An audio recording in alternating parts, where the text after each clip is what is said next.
Cool. Alrighty. So it seems like this setup is actually going to take a while now, but obviously Tesla is always delayed. So welcome to this live stream, I guess. This is basically Tesla's live feed, and I think the audio died. Okay. Yeah, so audio is fine. Got it. Audio is totally fine. Yeah. Perfect. Yeah, so the Tesla stream doesn't actually have any audio whatsoever, so basically, I don't know if that's something on their end. Was that COVID or something? COVID particles? I don't even know. Yeah, so pretty cool. Um, yeah, so this is gonna be the Tesla's Battery Day live stream for Electric Cars Are Lit. Welcome to this channel. If you're new here, please subscribe. That really helps out. But yeah, let's check it out. Alright, this is going to be a good one. And I think I'll just keep it open on this. I think maybe I should move the mic somewhere where it's not right next to my fans, which are blasting like crazy. So, there we go. Perfect. I think that looks pretty good. Tell me guys, how does it look? I think it might be fine. I'm not sure. B-roll of these Teslas look really good. So all I'm going to do is, whenever I don't want to show my face, literally just change it just like this, and then come back just, out of nowhere, just give my points of view. Yeah, it'll be awesome, I hope. I'm predicting maybe, okay, sounds aren't bad. I'm predicting that this will be the best, arguably the best event we've ever had from Tesla, and basically it will shape what will happen of the future of electric cars in the coming, I would say, decade, maybe two. It's going to be interesting. I'll tell you that. It's going to be interesting nonetheless. It's going to be really good. So, man, I want some audio because I don't want to leave you guys just hanging, just you know, with nothing there. But yeah, damn. Okay, something's happening. Something's definitely happening. Yes, did not crash. It's working really well actually. So yeah, OBS did crash when we tried it last time, but okay, that's fine. The live stream was not uh, up to date or something. So yeah. Okay, so it should be all good. Everything is good. Here's my face completely, but you know, you don't need to actually see my face for this entire presentation, whatever it is, because, well, there's really no point for it, and plus right now there's only one screen just like that, so really so far there's nothing, and I hope that there's some audio coming through, so otherwise that would be very, very bad. So yeah, cool. All right. Man, I need some like background music. Maybe I should like change something up here. Okay. Let me see if I can add some background music for this before the meeting starts.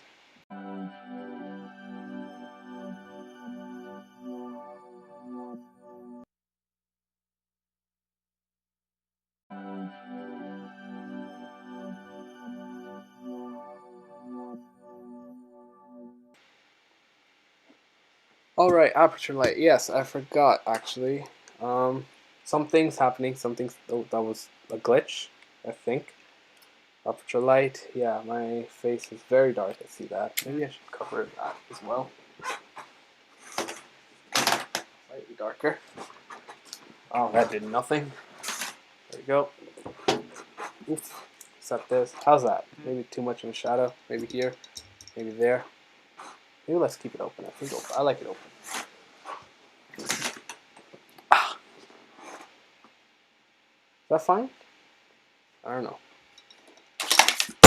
Crap. Nothing's working out. Okay, how's that? That's way too bright though. Okay, yeah, it looks too bright though. I don't know. Let me see. It looks fine if I'm like facing the light, but I don't want the shadow at the back, even though there's like this big shadow right here. Right there somewhere, so whatever. And it's like blinding me. Okay, can I lower it?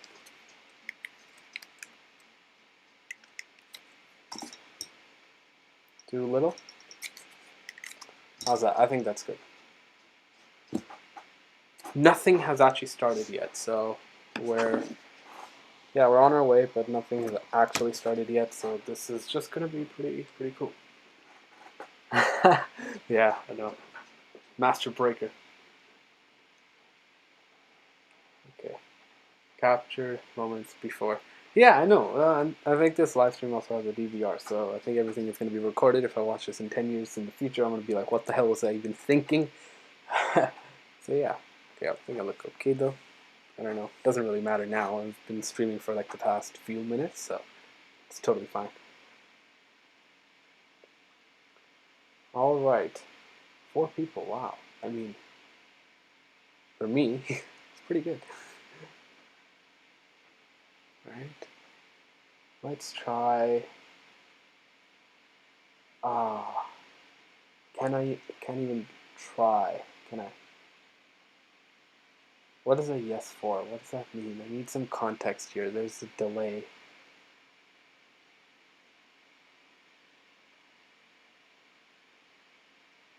Oh yeah, I'll definitely keep the video live after the event. No problem. Of course I will.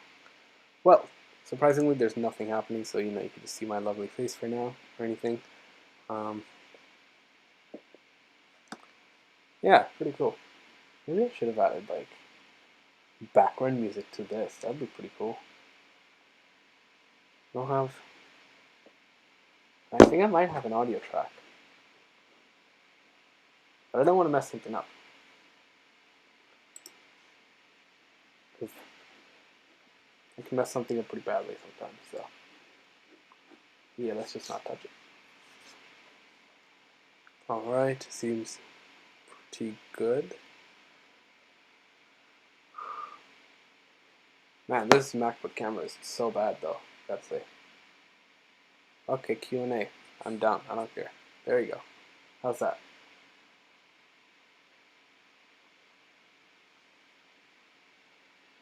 Bring on your questions. Now I'll just be eating grapes here for the time being.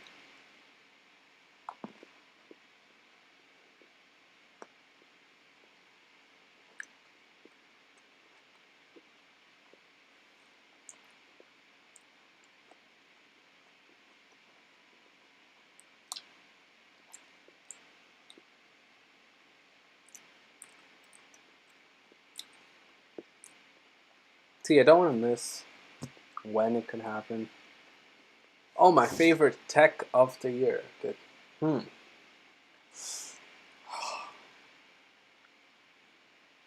I don't know. It actually could just be the tech that they announced in this battery day, basically. But if I were to say something else, my favorite tech of the year,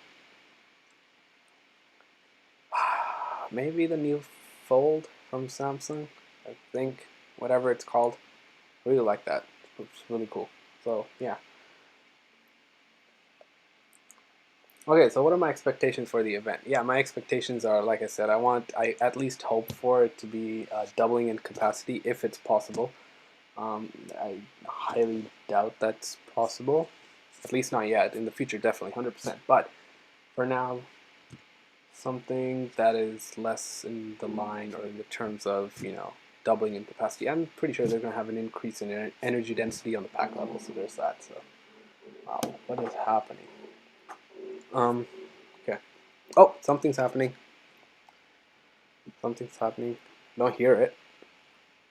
It's definitely happening. I don't hear anything. Hey. Alright, do you get the new Apple Watch? I don't know about the Apple Watch, honestly. While this guy's just standing there. Yeah, I don't know about that. Oh, finally, audio. Perfect. Let's do this. Good afternoon, everyone. Welcome to Tesla's 2020 annual meeting of stockholders. We're really excited that you could be here with us today. My name is Al Prescott. I'm Tesla's Vice President of Legal. There'll be two parts of today's meeting. First, the formal part of the meeting will get out of the way, which will cover the 7 items that stockholders have been asked to vote on. After the voting, I'll introduce Tesla's co-founder and CEO, Elon Musk, who'll give a presentation about no audio? Company update year in review. And then following the conclusion of the stockholder meeting, we'll start our separate Battery Day event. At this time, I'd like to thank the members of the Tesla team and our board, especially those who were able to make it out here in person today, as well as to our representative from PricewaterhouseCoopers, Tesla's independent auditor, who's also here. But before we begin, I'd like to introduce you to Robin Denholm, the chairwoman of Tesla, who would like to say a few words remotely.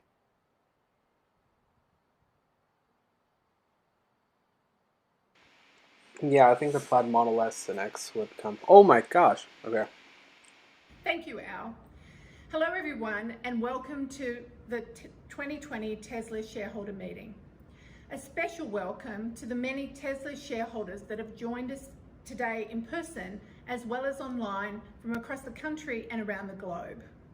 I wanted to start today's proceedings by thanking you, our shareholders, for your tremendous support over the last year, and especially to those of you who have been with us through our journey over the past 10 years since the company's IPO in 2010.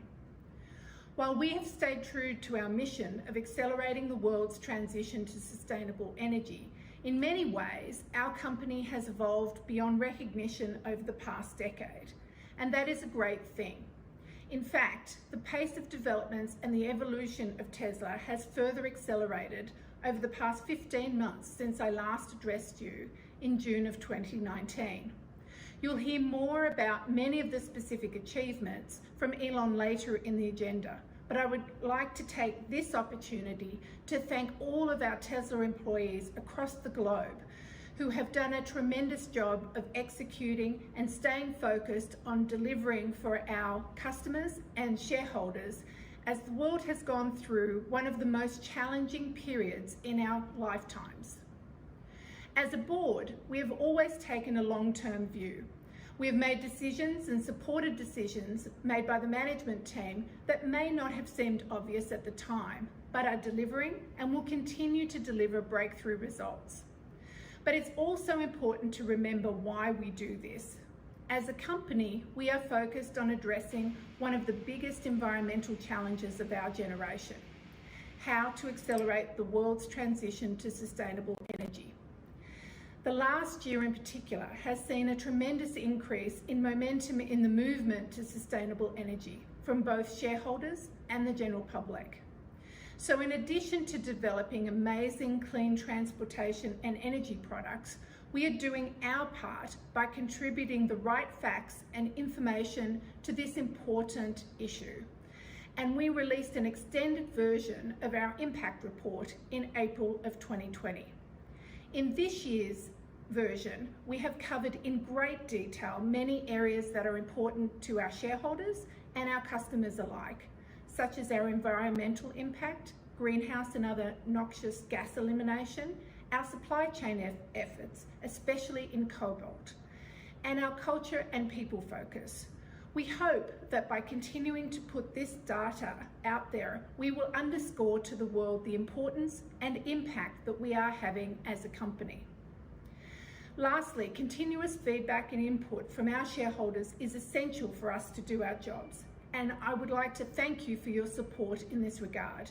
Many of you have provided me and the team with ideas and insights that we as a board take into consideration as we evolve our governance and company practices. It's especially crucial to the board members as we pride ourselves in adaptability and the diversity of thought and experience that we collectively represent on the board. This brings me to my final two things today. As today is his last shareholder meeting, on behalf of the board, I would like to sincerely thank Steve Jurvetson for over a decade of service to Tesla, the board, and our shareholders. You will be missed. Finally, I would like to introduce to you our newest member of the board, Hiro Mizuno, who until recently led the largest pension fund in the world. He brings a wealth of experience to the board, but let me hand over to Hiro to say a few words. Hiro. Thank you, Robin. Ladies and gentlemen, welcome to Tesla Annual Shareholders Meeting. It is my real pleasure to virtually meet you, Tesla shareholders, people who believe in Tesla's mission and its growth opportunities. I spent all my career in finance and asset management in Tokyo, New York, London, and Silicon Valley. Until recently, I was a chief investment officer of GPIF, $1.5 trillion Japanese public pension fund. And one of my priorities as an investment chief was to promote responsible investments, which aim to make financial returns while pursuing ESG agenda, such as environment and social issues. I believe in the market where ESG is becoming mainstream, purpose or mission-driven businesses will gain long-term investor support. This is why I was interested in Tesla, where mission is to accelerate the world transition to sustainable energy. I'm very excited to join the Tesla team on that journey and hope to assist Tesla deliver what investors expect by further enhancing its environmental and social impact. Once again, Tesla shareholders, thanks for your support. I'm looking forward to seeing you in person next year. Thank you. Thanks, Robin and Hiro. I will now call the meeting to order. Please refer to the meeting agenda that has been provided to you and posted also to our virtual meeting site. The time is now 1:49 p.m. Pacific time, and I declare that the polls are now open. We've already received voting proxies from stockholders over the past few weeks, meaning that almost all of the votes that will be counted were already submitted before the meeting. However, if you wish to vote now or to change your prior vote, you may do so through the virtual meeting site. For those that are here in person today, ballots and ballot boxes were available to you at check-in. Tesla's board of directors has appointed Computershare Trust Company to serve as Inspector of Elections for the meeting. Computershare has taken and signed an oath as Inspector of Election and has certified that starting on August 13th, 2020, the proxy material or a notice of internet availability of the proxy material were mailed or provided to all Tesla stockholders of record as of July 31, 2020. We have a majority of the outstanding shares represented at the meeting. I declare that there is now a quorum present and that we may proceed with the meeting. The items on the agenda are as follows. The election of 3 Class 1 directors, Elon Musk, Robin Denholm, and Hiromichi Mizuno, to each serve for a term of 3 years. 2, to approve Tesla's executive compensation on an advisory basis. And 3, to ratify the appointment of PricewaterhouseCoopers, LLP, as Tesla's independent registered public accounting firm for the fiscal year of 2020. Tesla's board has recommended that our stockholders vote for each of the director nominees and for each of those proposals. In addition, we have also received 4 stockholder proposals, as described in the proxy statement. I would like to remind our stockholders that Tesla's board has prepared a statement in opposition to each of these proposals, which appear in the proxy. The first stockholder proposal is an advisory vote regarding paid advertising. Our board has recommended that our stockholders vote against this stockholder proposal. This stockholder proposal comes to us from James Danforth. However, Mr. Danforth has notified us that neither he nor his representative will be presenting the proposal at the meeting today, so we will continue. The second stockholder proposal is an advisory vote regarding simple majority voting in our governing documents. Our board has recommended that our stockholders vote against this stockholder proposal. The proposal comes from James McRitchie, who is on the line to present the proposal today. Mr. McRitchie, I would like to invite you now to present. You'll have 3 minutes.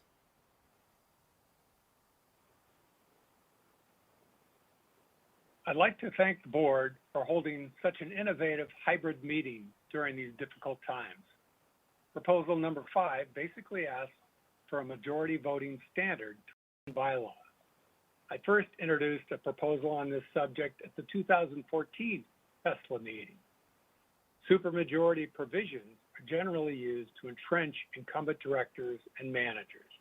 Academic research finds that reducing such devices is associated with higher returns. The board's opposition statement argues they tried to adopt a majority standard last year, but shareholders rejected it. However, 99.6% of shares voted for the proposal. Only 0.4% voted against it. The problem was that a little more than 35% of shares went unvoted. The vast majority of retail shareholders often don't bother to vote. Since only 65% of shares were voted, we didn't achieve the 66.67% necessary to overturn the current supermajority bylaw. It appears the proposal failed primarily for 3 reasons. 1, the board put forth less than robust arguments in favor. 2, they added confusion with another proposal to reclassify the board not into a single class, that's the norm, but into 2 classes, elected in alternating years. 3rd, the board also failed to make a substantial effort to solicit votes in favor. Also, please consider this proposal in context with other poor corporate governance provisions at Tesla. First, shareholders can only remove directors for cause. What that basically means is the director has to be caught in criminal activity for shareholders to remove them. Second, because the board is divided into 3 classes, shareholders can only hold individual directors accountable every 3 years. And third, shareholders cannot call special meetings, nor can act by written consent. I hope you will agree Corporations should not be democratic free zones. Vote for proposal number 5 so that 33% of shares cannot overrule the wishes of 67%. Thank you. Thank you, Mr. McRitchie. We'll now move on to our third stockholder proposal, which is an advisory vote regarding reporting on employee arbitrations. Our board has recommended that our stockholders vote against this stockholder proposal. This proposal comes from NIA Impact Capital, whose representative, Kelly Hall, is on the line to present the proposal today. Ms. Hall, I'd like to invite you to go ahead and present. You'll have 3 minutes.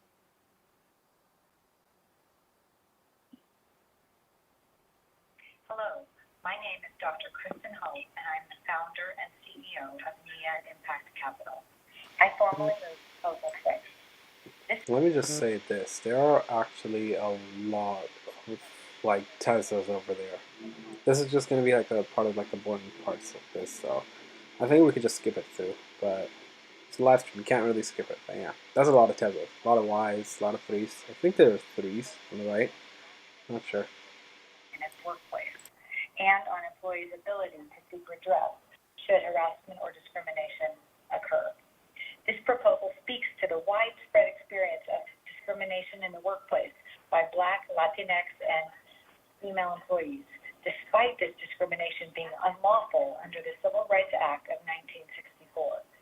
Tesla has faced a number of serious allegations of racism and sexism at its Buffalo and Fremont plants. Companies that allow bias, discrimination, and harassment in their workplaces are at risk for unnecessary legal, brand, financial, and human capital issues. Support for this resolution is warranted for the following 5 reasons. 1.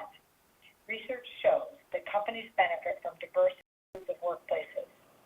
2. Corporate policies that allow harassment and discrimination risk investors' capital. 3. The use of arbitration exposes investors to an unknown level of risk. 4. Broad concerns exist with respect to fair treatment in Tesla workplace, and Tesla employees have alleged harassment and discriminations on the basis of both race and gender.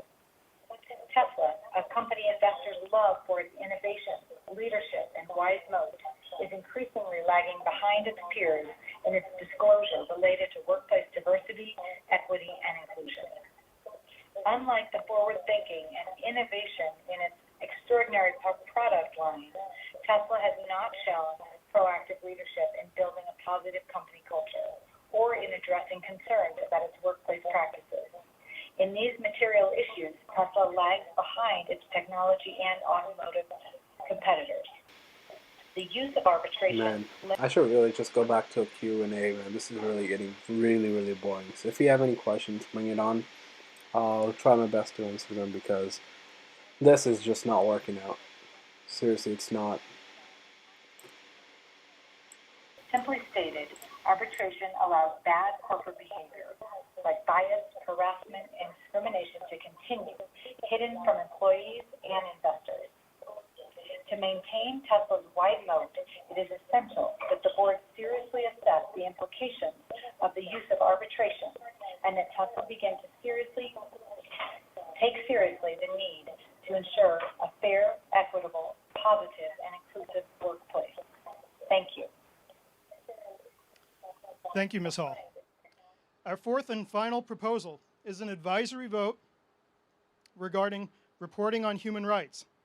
Our board has recommended that stockholders vote against this proposal. This proposal comes to us from the Sisters of Good Shepherd, New York Province, whose representative, Terrence Collinsworth, is on the... Okay, now I get it. So those cars that we saw earlier, those were basically the cars of the people or the owners, shareholders, that are part of Battery Day. Look at them. Wow, all Teslas. A lot of Model Ys. A lot of Model 3s too, but a lot of Model Ys. A lot. It's quite good. Calls upon Tesla to issue a report to describe board oversight of human rights and its human rights due diligence process, including systems to provide meaningful remedies when human rights impacts occur. Tesla faces serious human rights issues, and failure to establish a culture of respect for human rights will expose Tesla to new liability issues and significant reputational injury, all of which will have a material impact on the company and its shareholders. The need to set a new course for human rights compliance at Tesla is glaring. Here are 5 examples of human rights violations occurring now in Tesla's operations. Racism, sexual harassment, and disregard for human safety and dignity harm workers at the Gigafactory 2 in Buffalo, New York every single day, and those workers urge you to remember their experiences in your vote. Tesla has experienced serious labor relations issues at its production facilities and is actively discouraging union organizing. Workers are being exposed to COVID-19 and then are facing retaliation when they ask for greater protections. There are numerous worker health and safety violations as well as wage and hour issues. And finally, there are serious, even deadly human rights violations occurring in Tesla's global supply chains.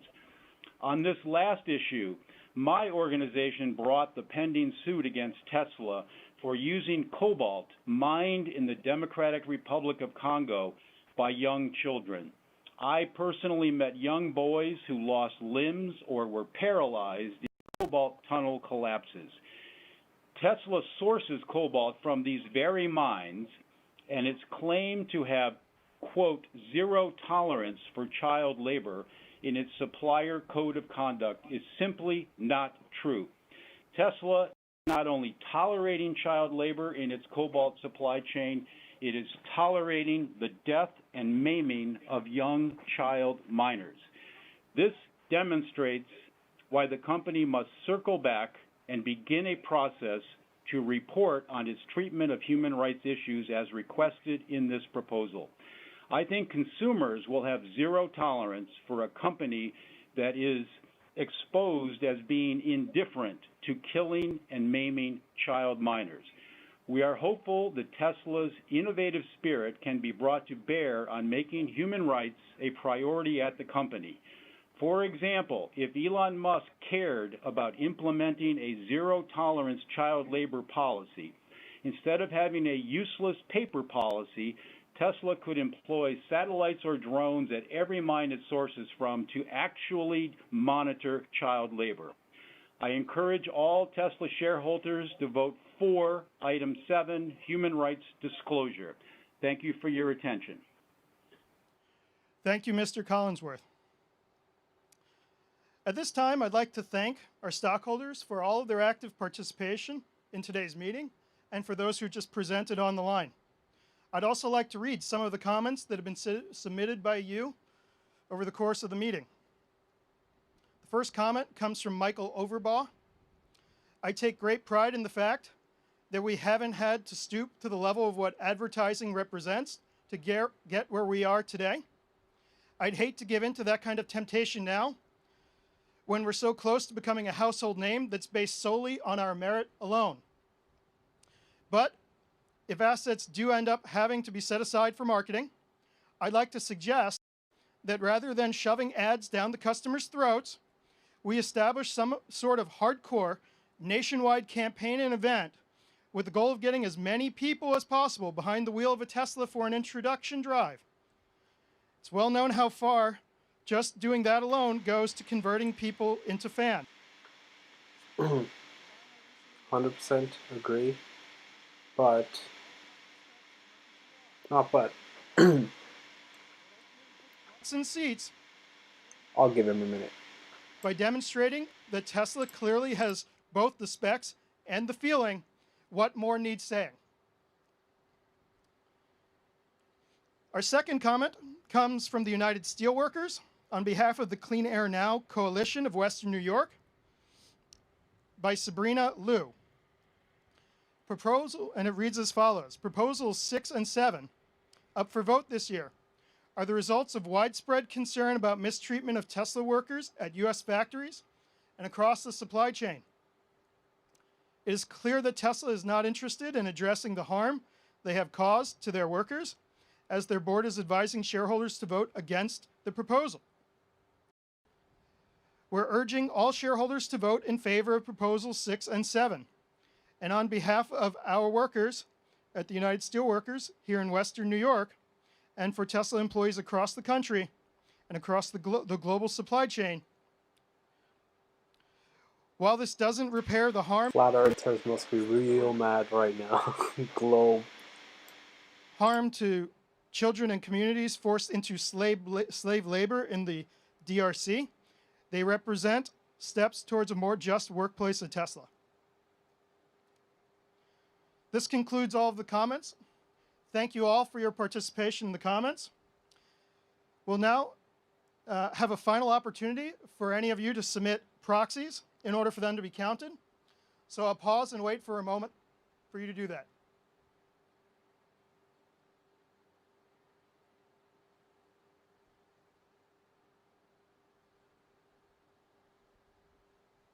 Okay, yeah, so what I think is happening is that all these people are actually in a Model Y, because I don't think I can spot any Model 3s. These cars look...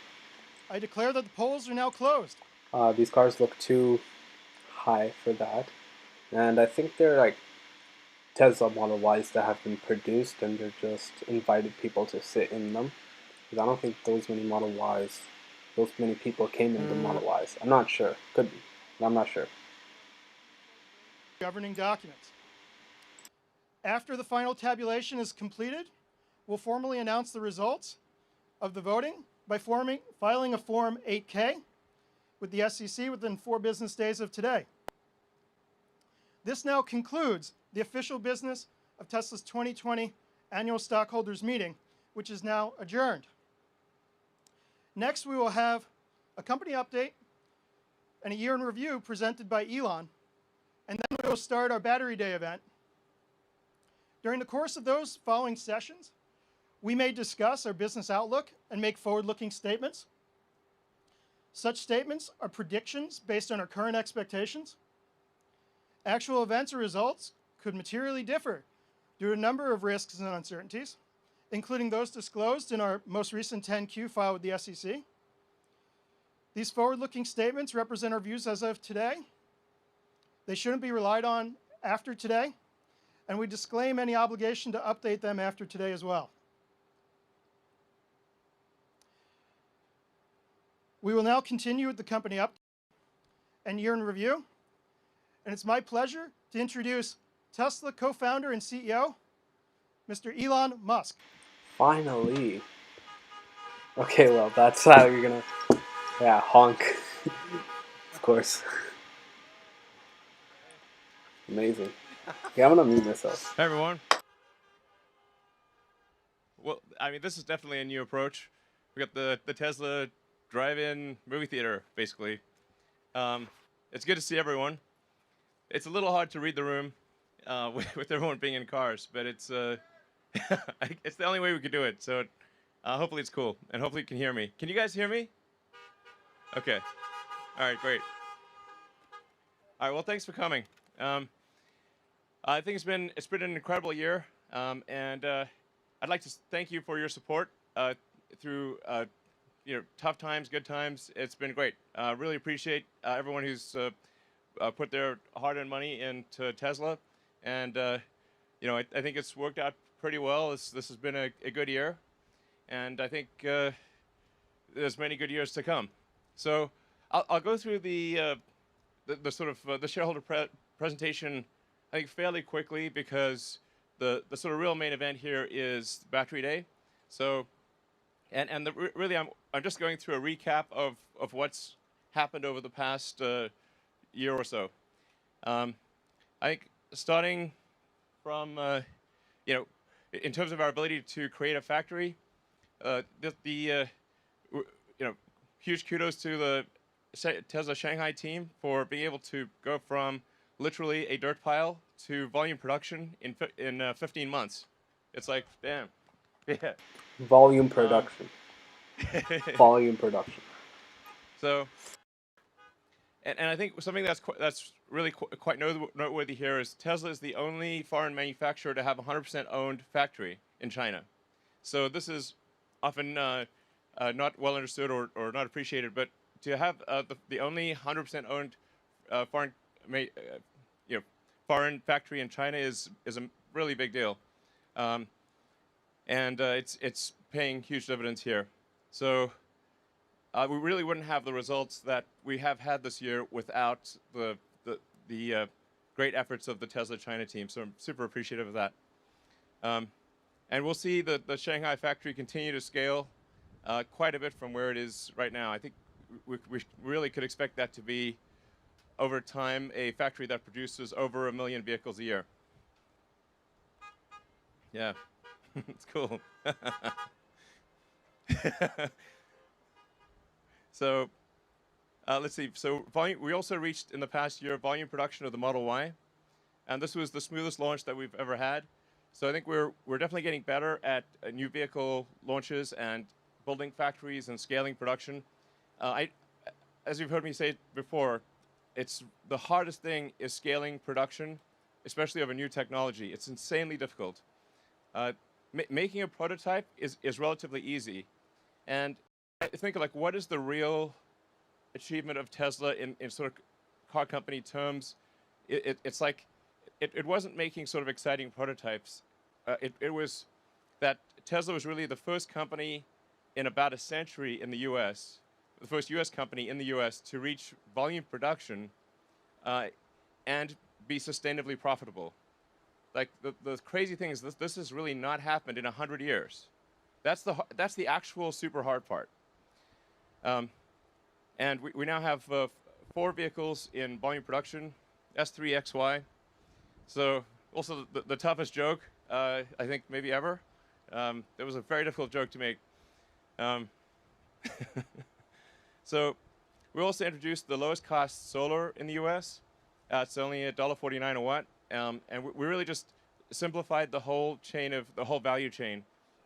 So reduced sales and advertising, got rid of a bunch of unnecessary costs, and really are just relying upon the fact that it's just the lowest cost, most efficient solar in the U.S. Providing both retrofit and the solar glass roof, which I think is a really great product, a hard product to make work, but it will be a major product line in the future. And we also got 4 consecutive quarters of GAAP profitability, which was very difficult. Yeah. So, and certainly a testament to the hard work of people at Tesla. I mean, to do this in extremely difficult times against a wide range of adverse circumstances was insanely hard, but we got it done. So, and I think the future is looking like I think very promising from sort of an annual profitability standpoint.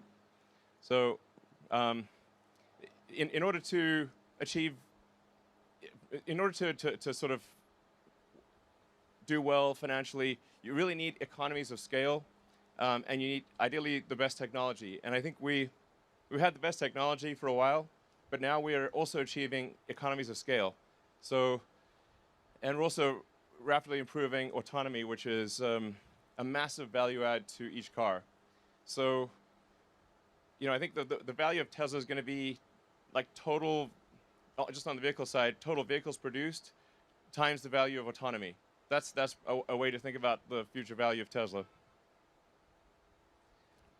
We also have consistent free cash flow generation. This is really important for growth. And a key element here is tightening up the time from when a car is ordered to when it is built and delivered. So for a company that's growing rapidly, it's extremely important to tighten the supply chain and to have from when parts arrive, put it into a car very quickly and deliver the car very quickly to the customer. And if you can do that inside the sort of your kind of payables timeline, then the faster you grow, the more cash you have. Or conversely, if you're unable to do it within your payable timeline, the faster you grow, the less money you will have, which is obviously bad. It's for a capital-intensive situation. So just tightening up and having the parts move very quickly to the factory, put it in a car, get it to a customer, makes a massive difference to cash flow generation. And I mean, that's why it's extremely important to have a factory in each continent. Because if you don't at least have a factory in the continent, it is impossible to achieve this. So having a factory in China that's able to serve China, and then soon many other countries in the region, will be key to us tightening that total sort of chain of cash flow and getting it. Essentially, the faster we grow, the more cash. This is really important. That's also why it's important to have Giga Berlin complete, because then we'll have a factory in China, a factory in the U.S., and soon a second factory in the U.S. in Austin, and a factory in Europe. And I mean, even if for Giga Texas in Austin, even if we had exactly the same costs as in California, it would still be advantageous to do it there, because it's roughly 2/3 of the way across the U.S. So in terms of delivering cars to the central U.S. and to the East Coast, it's just faster, costs less, and it fundamentally improves our economics. So I think this is also maybe something that's not fully appreciated of just how important it is to have a factory at least on the continent or reasonably close to where the end customers is, so you can tighten that whole chain. Industry performance. While the rest of industry has gone down, Tesla has gone up. And I think this speaks to, thanks.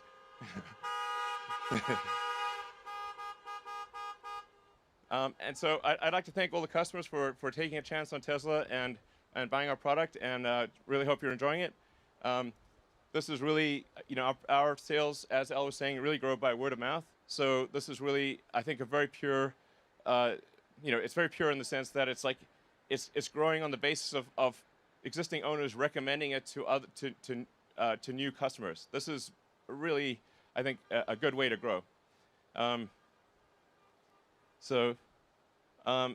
then in 2019 we had 50% growth, and I think we'll do pretty well in 2020.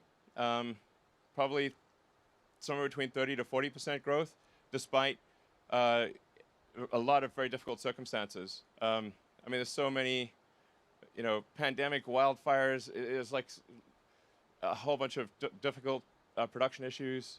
But thanks to the hard work of the Tesla team and a lot of innovative approaches to overcoming issues, we're able to still see significant growth in one of the most difficult, in fact, I'd say probably the most difficult year of Tesla's existence.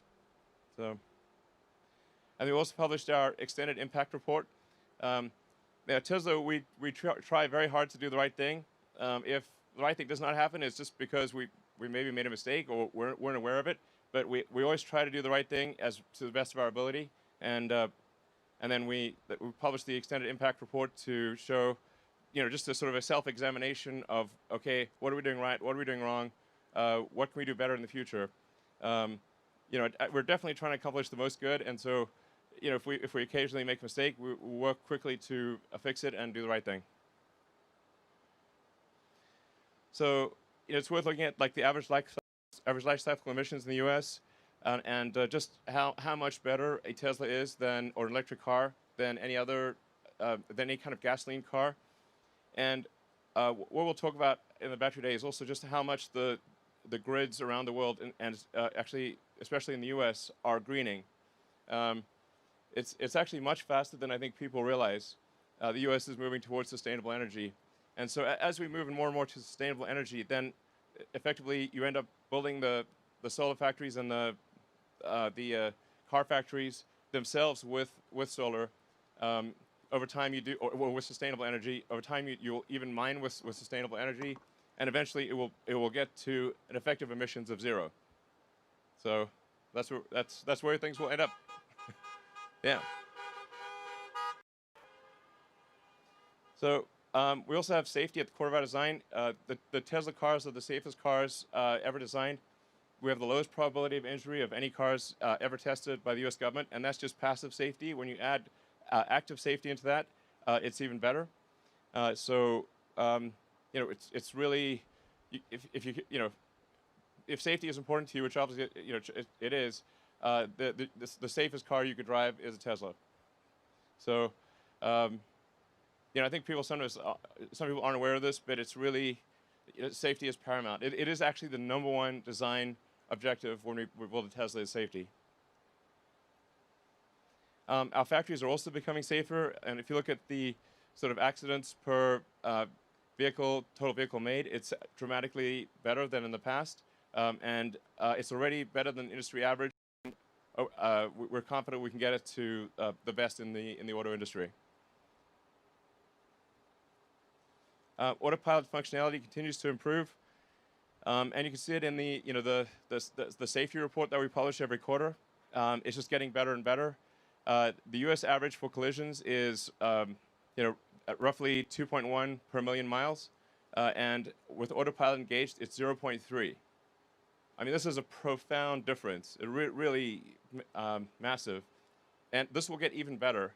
So we're confident that over time we can get the probability of an accident, especially the probability of injury, to 10 times better than the industry average, like an order of magnitude better. So that's just a lot of lives saved and a lot of injuries avoided.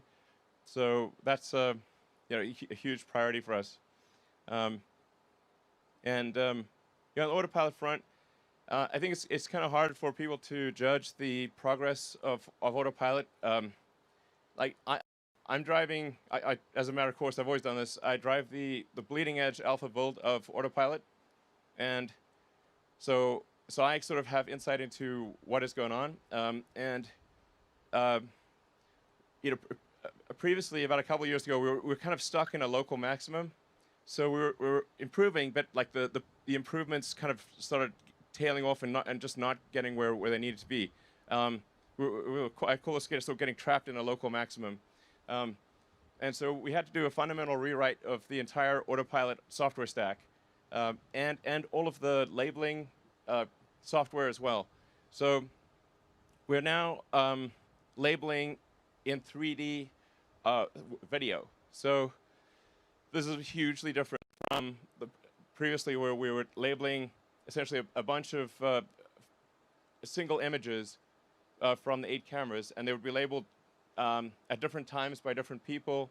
And some of the labels, you literally can't tell what it is you're labeling.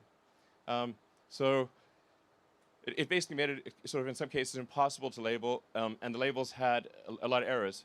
Now, with our new labeling tools, we label it in video. So we actually label entire video segments, and the system, so you get basically a surround video thing to label, and with the surround video and with time. So it's now taking all cameras simultaneously, and looking at how the images change over time and labeling that, and then the sophistication of the neural nets in the car and the overall logic in the car has improved dramatically.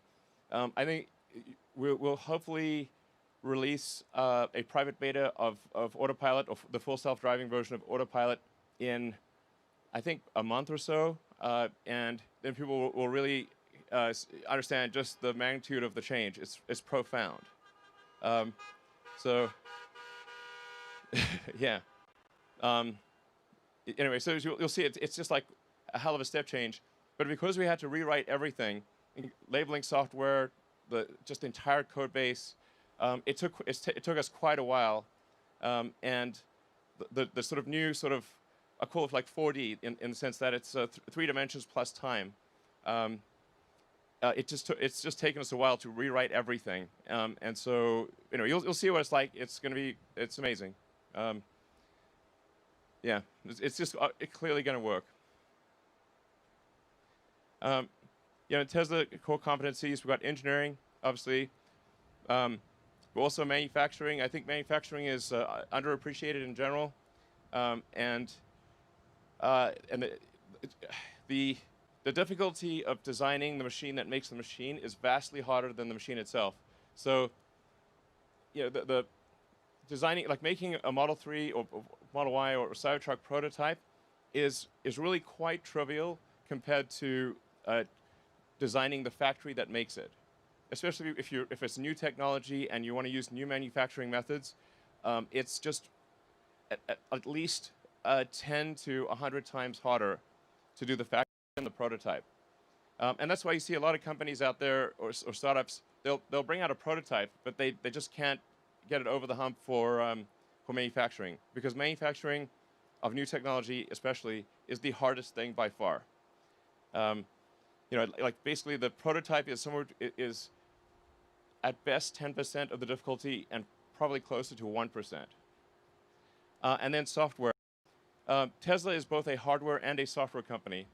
So a huge percentage of our engineers are actually software engineers. And you can think of our car as kind of like a laptop on wheels. And so software is incredibly important. And so not just in the car, but also in the factory. So the factory software is extremely important. Just software in general. These are fundamental. These are the three critical areas that are needed to make for an awesome company. So, yeah.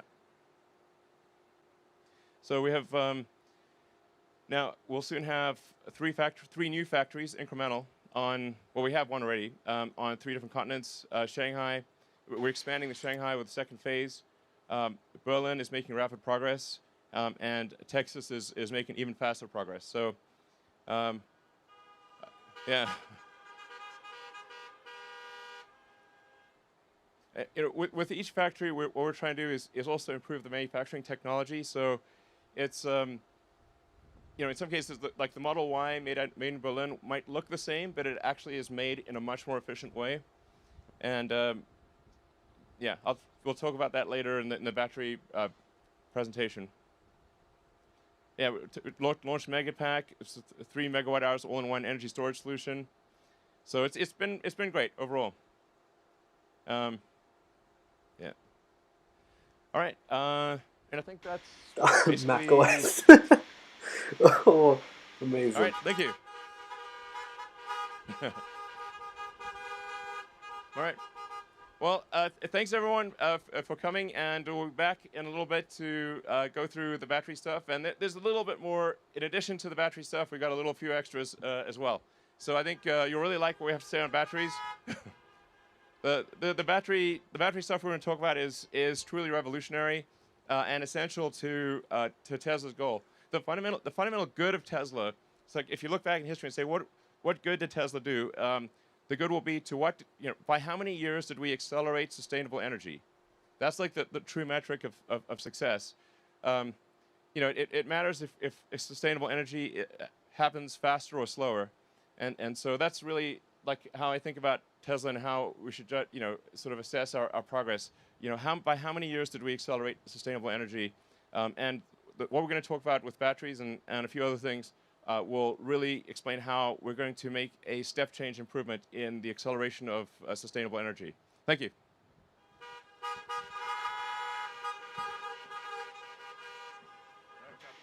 Okay, now time to just wait for...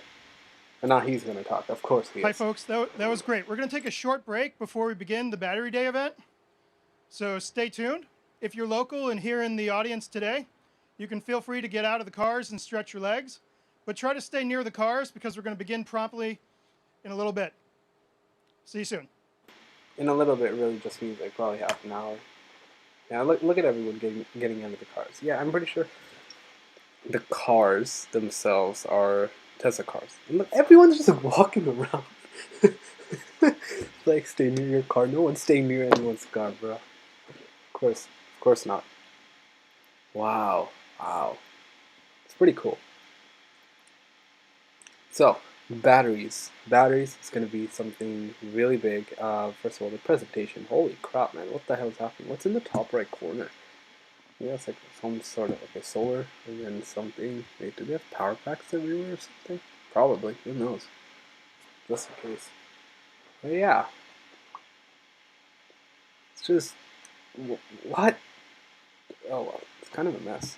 If I'm being honest, yeah, though. It's delayed, but it's still kind of a mess. I don't know why. Only time will tell.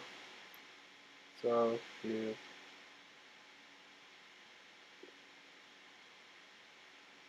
Enjoy the screen with no audio. I don't know. They didn't have any audio. Everyone's going crazy on Twitter. Such, I think.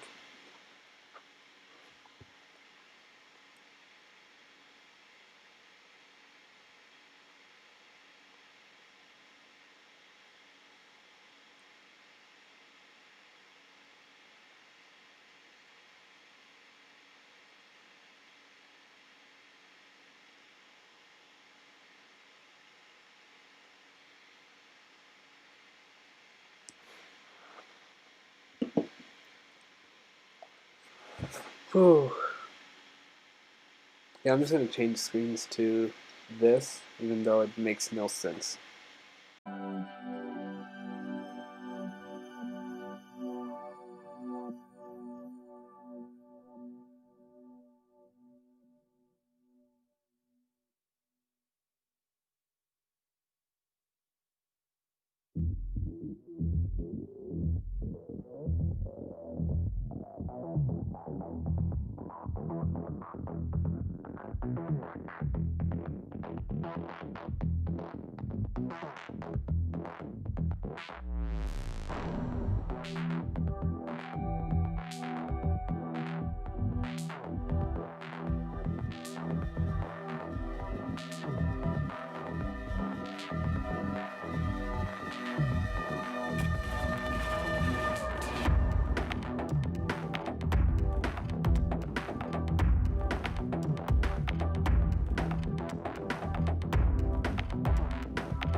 I just can't help but notice that one guy I was just waving wherever the line was.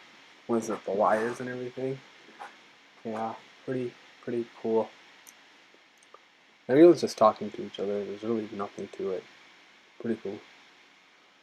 All of them actually look like Model Ys, man. It's pretty cool. How? How? Is there threes at the back? I think I see some threes at the back. The corner somewhere. I don't know. The cars look way too similar to tell the difference. Wow.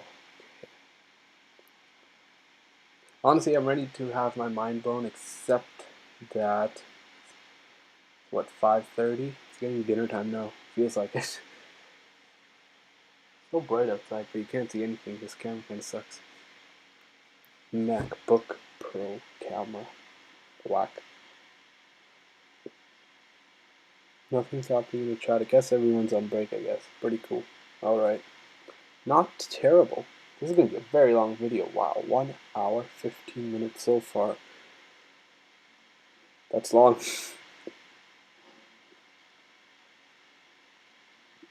Just observing the people, man. Dang. Okay. Just walking around, just like not paying attention to the. I don't even see people social distancing, to be honest. Like some people on the phones, but yeah, no one else. It's whack. Complete whack. Makes sense too. It's USA. How can complain? USA. Didn't USA have like what? Just recently they passed like 200,000 COVID deaths with like. It's like 4 million cases? I don't even know the latest number. It's just absurd.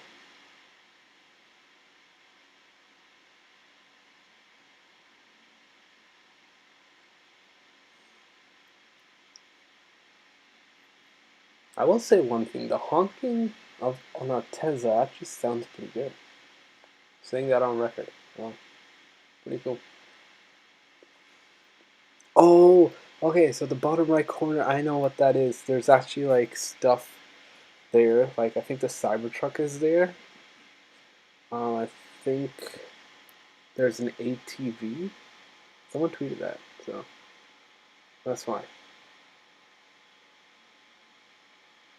Yeah, okay, got it. Okay, so on the right side, we have the semi all the way to the right. Then we have the Roadster. Holy, a red Roadster. Damn. Then we have the ATV, then the Cybertruck, and then on the left we just have the normal sexy vehicles, you know. Wait. Okay, you know what? Let me just change the screen so I'm full screen. A bit. Right? Perfect. Okay, so I'll just show you through here. So who posted this actually? I don't even know, but it doesn't even matter anymore. Okay, so this is how the event looks from the other side. There we go. Crop. So what you can see is right on this side. Yes, right there. I think it's the S, 3, X, and Y, and that's going to spell out sexy. And then over here you have the Cybertruck, ATV, that little speck that you see there. Cybertruck, then you have, what is it, Roadster, sorry, ATV, then Roadster, then Semi, which spells out cars, C-A-R-S. So basically, they're just advertising literally what people have created a meme about, which is sexy cars. So, where is it? Sexy cars. And then this is the stage. Pretty cool. So that's the other side of it. That's neat. It's very neat. Someone's actually flying a drone. Damn. And then the factory's obviously behind them. So, damn.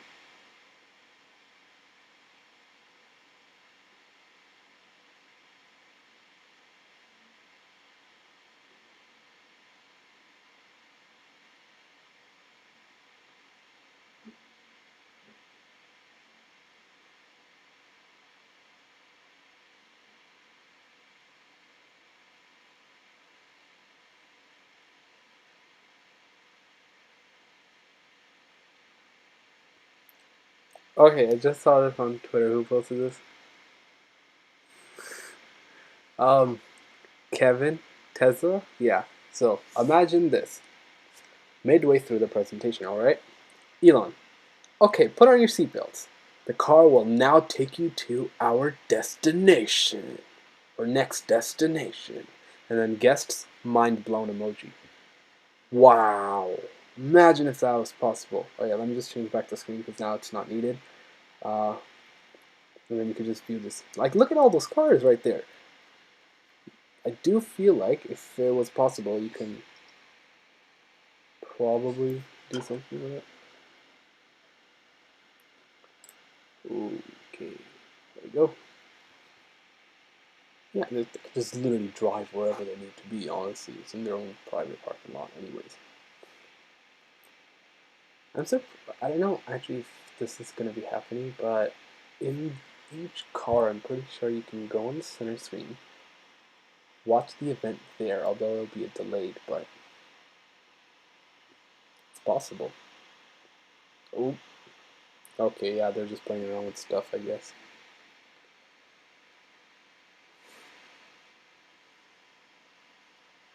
And we'll actually get to see the Cybertruck one day. What is this? There's no audio still. Wow. Man, that actually looks like that's something from the future, or from a movie, literally. It doesn't look real, but it's real, apparently. Man, what happened to their audio? You should just put the mic next to the speaker.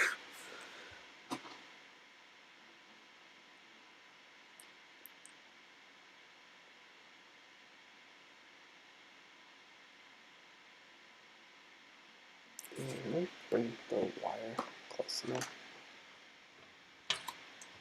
Oh, I heard something. What the hell did they do? Okay, there we go. Yep, event is starting. Perfect. I just have to adjust my lighting here right now. Hello, everyone. It doesn't work. Sure. Thanks, Elon. Oh, hi. I'm Drew Baglino, SVP of Powertrain and Energy Engineering at Tesla, and I'm incredibly excited to talk about what we've been doing at batteries here at Tesla. Great. So let's see. You got the clicker. Yeah, I've got the clicker. Yeah. Okay. I'll take it first, perhaps. Sure. So obviously the issues we're facing are very serious. With climate change, and we're experiencing these issues on a day-to-day basis. It's incredibly important we accelerate the advent of sustainable energy. Time really matters. This presentation is about accelerating the time to sustainable energy. So the past 5 years were the hottest on record. We have what looks like a wall for CO2 ppm. It's obviously, this time is not like the past. It's really important that we take action. Running this climate experiment is insane. So, especially when it's just a transitory one anyway. Yes. We're going to run out of these fossil fuels. Let's just move to the future and not run this experiment any longer. Yeah. Talk a bit louder. You got it. Okay. So anyway, there is a lot of good news though. A lot of people may not be aware that wind and solar comprise 75% of new electricity capacity in the U.S. this year. So this is a really major. So the grid is going sustainable very quickly. Now it's also worth noting that the length of time that power plants last is on the order of 25 years.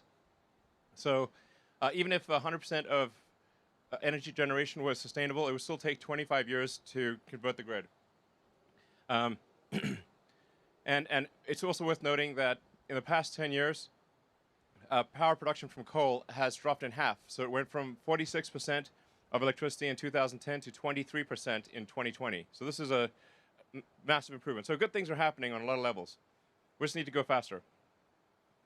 So in terms of Tesla's contribution, we've delivered over 1 million electric vehicles, 26 billion electric miles driven, and many gigawatt hours of stationary batteries, 17 terawatt hours of solar generated. So I think solar is sometimes underweighted at Tesla, but it is a massive part of our future. The three parts of a sustainable energy future are sustainable energy generation, storage, and electric vehicles. So we intend to play a significant role in all three. So to accelerate the transition to sustainable energy, we must produce more EVs that need to be affordable, and a lot more energy storage, while building factories faster and with far less investment. So goal number 1 is a terawatt-hour scale battery production. So tera is the new giga, and a terawatt is 1,000 times more than a gigawatt. So we used to talk in terms of gigawatts. In the future, we'll be talking in terms of terawatt hours. So this is what's needed in order to transition the world to sustainability. Yeah, and you can see we're talking about 100x growth in batteries for electric vehicles to achieve this mission. And we are going to get there. It's just a matter of how fast, and our intention is to accelerate it. Yeah. You basically need on the order of roughly 10 terawatt hours a year of battery production to transition the global fleet of vehicles to electric. And the average vehicle lasts 15 years, so we're talking about 150 terawatt hours, give or take, to transition the whole all vehicles of all types to electric. Yeah, so it's a lot of batteries, basically. Yeah, so. And then on the grid side, we have a similar mountain to climb, 1,600 times growth from today's grid batteries to go 100% renewable on the grid and to take all of the existing heating fossil fuel uses in homes and businesses 100% electric. Yeah, and this number, I think, might grow even more, as the world economy matures and as countries with high populations industrialize, we could see this number be even more. But let's say it's like roughly 25 terawatt hours per year, sustained for 15 to 25 years to transition the world to renewable. This is a lot. Yeah. So today's batteries cannot scale fast enough. They're just too small. For Giga Nevada, 150 gigawatt hours per year is like what we probably expect to make out of there. But this is really pretty small in the grand scheme of things. That's only 0.15 terawatt hours. And it costs too much. So we would need 135 fully built out Nevada gigafactories to achieve 20 terawatt hours a year. It's not scalable enough of a solution. We need a dramatic rethink of the cell manufacturing system to scale as fast as we can and should. Yeah, and I think we should view this as more than just a question of money. Money is sort of like an ethereal thing, but it's really the amount of effort. You have a certain amount of effort, in terms of people and machines, and depending on how efficient that effort is, for a given amount of effort, you want the most amount of batteries. So it's not just a question of like, well, if we had $2 trillion, tomorrow you could make this. It's not that easy. You actually need to organize a massive number of people, build a lot of machines, build machines that make the machines. And so it's incredibly important to have that effort yield the most number of batteries. So, and then goal 2, obviously, we need to make more affordable cars. I think one of the things that troubles me the most is that we don't yet have a truly affordable car, and that is something that we will make in the future. But in order to do that, we've got to get the cost of batteries down. We've got to and we've got to be better at manufacturing, and we need to do something about this curve. The curve of cost per kilowatt hour of batteries is not improving fast enough.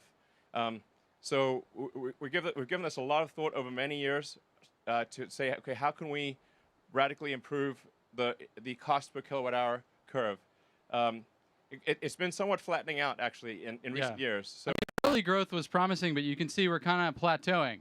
So that's what's motivating us to rethink how cells are produced and designed. Yeah, exactly.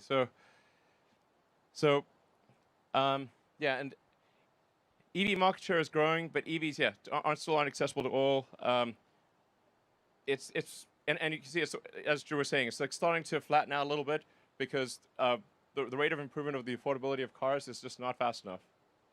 So that's why we got Battery Day. Yeah. To make the best cars in the world, we design vehicles and factories from the ground up. Next. Yeah. And now we do this for batteries as well. Yeah. It's weird, the slides don't show up quite right. Anyway. what shows up on the screen is not quite what shows up there. Anyway. Oh, okay. It's different.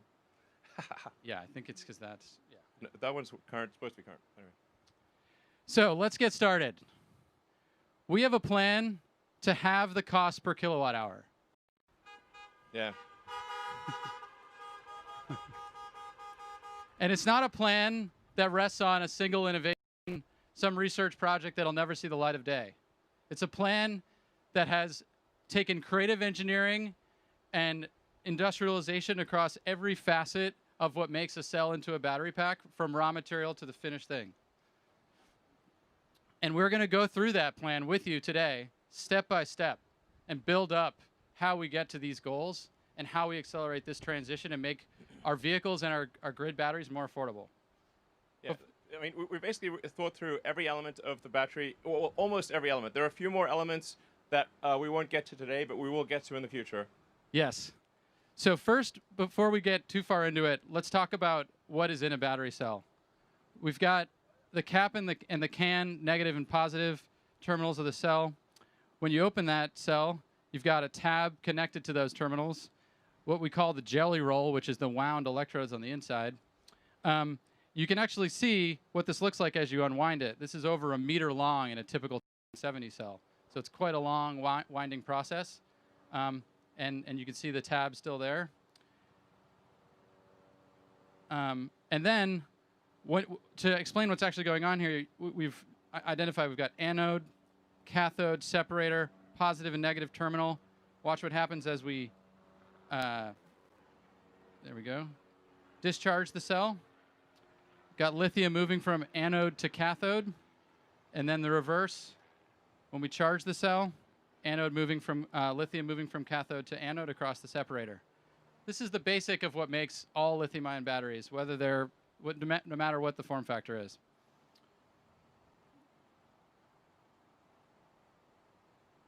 And when we look at what's happened to date, at least in our products, we've moved from the 18650 form factor to the 2170 form factor through great collaboration with our partners, Panasonic, new partners like LG and CATL, and probably others in the future.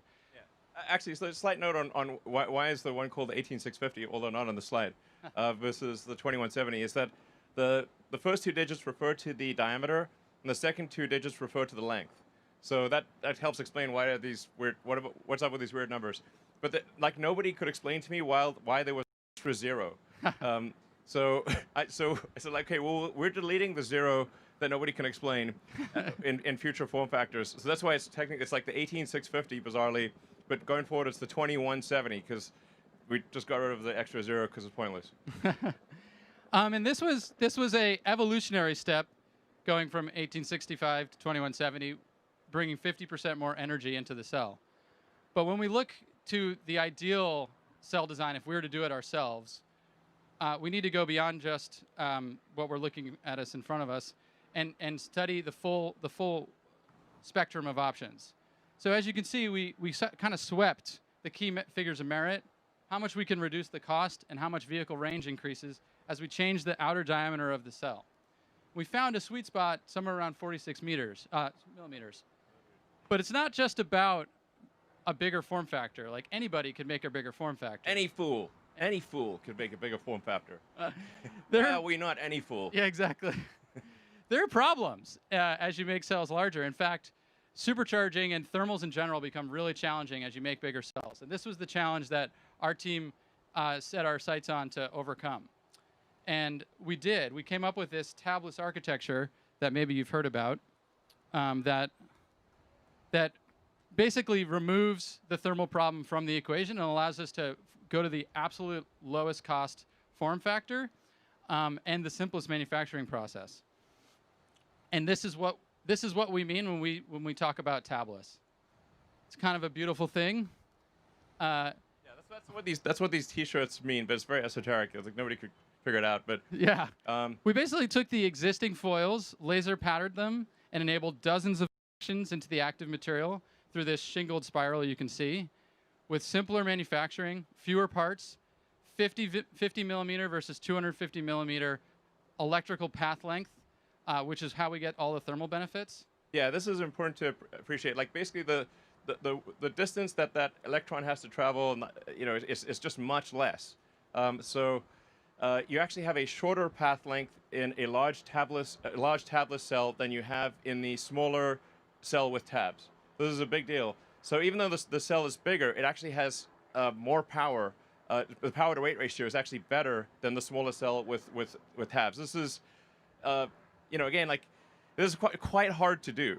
So it's, you know, nobody's done it before. And it really took a tremendous amount of effort within Tesla engineering to figure out how do we make a freaking tabless cell and have it actually work and then connect that to the top cap. And it's there's a whole bunch of things that we're, you know, keeping a little secret sauce here that we're not telling everything. But sometimes what's elegant and simple is still hard, and it took us a lot of trials, but we're happy where we ended up. Yeah, I mean, everything's simple in recollection. You know, after you like simple, everything it's hard until it's discovered, and then it's simple. So anyway, there's a lot of really cool things going on that enable tabless, and it's really, you know, due to a really great engineering team. Drew and the rest of the team have done amazing work in achieving this tabless construction. And it sounds, I think it may sort of sound a bit silly to some people, but this is like, if for people that really know cells, this is a massive breakthrough. For cylindricals to be able to get rid of the tabs dramatically simplifies winding and coating. Yeah. And has an awesome thermal and performance benefit. Yeah, that's just to elaborate on that a bit. It's like when the cell is going the system, it has to keep stopping where all the tabs are. Yes. So you can't do continuous motion production if you have tabs. You have to keep stopping, and then there's a rate at which you can start and stop and accelerate again, and it really slows down the rate of production. And then sometimes you get the tabs wrong, and you also lose a little bit of active area. It's really a huge pain in the ass to have tabs from a production standpoint. Yes. And so when we put it all together and go to our new 80 millimeter length, 4680, we call this new cell design, we get 5 times the energy with 6 times the power and enable 16% range increase, just form factor alone. Yeah, so when these, yeah, it's pretty great. And just to clarify, that when we see these plus 16% or whatever the percentage range increases, these are the amounts due just to that particular innovation. Yes. So we'll list a whole bunch of innovations, and then when you add them up, you get a total improvement in energy density and cost. But these numbers are what refer to just this thing. Yeah, and I want to stress, this is not just a concept or a rendering. We are starting to ramp up manufacturing of these cells at our pilot 10 gigawatt hour production facility just around the corner. Yeah. So, yeah. It's a video of some of what's going on in the plant.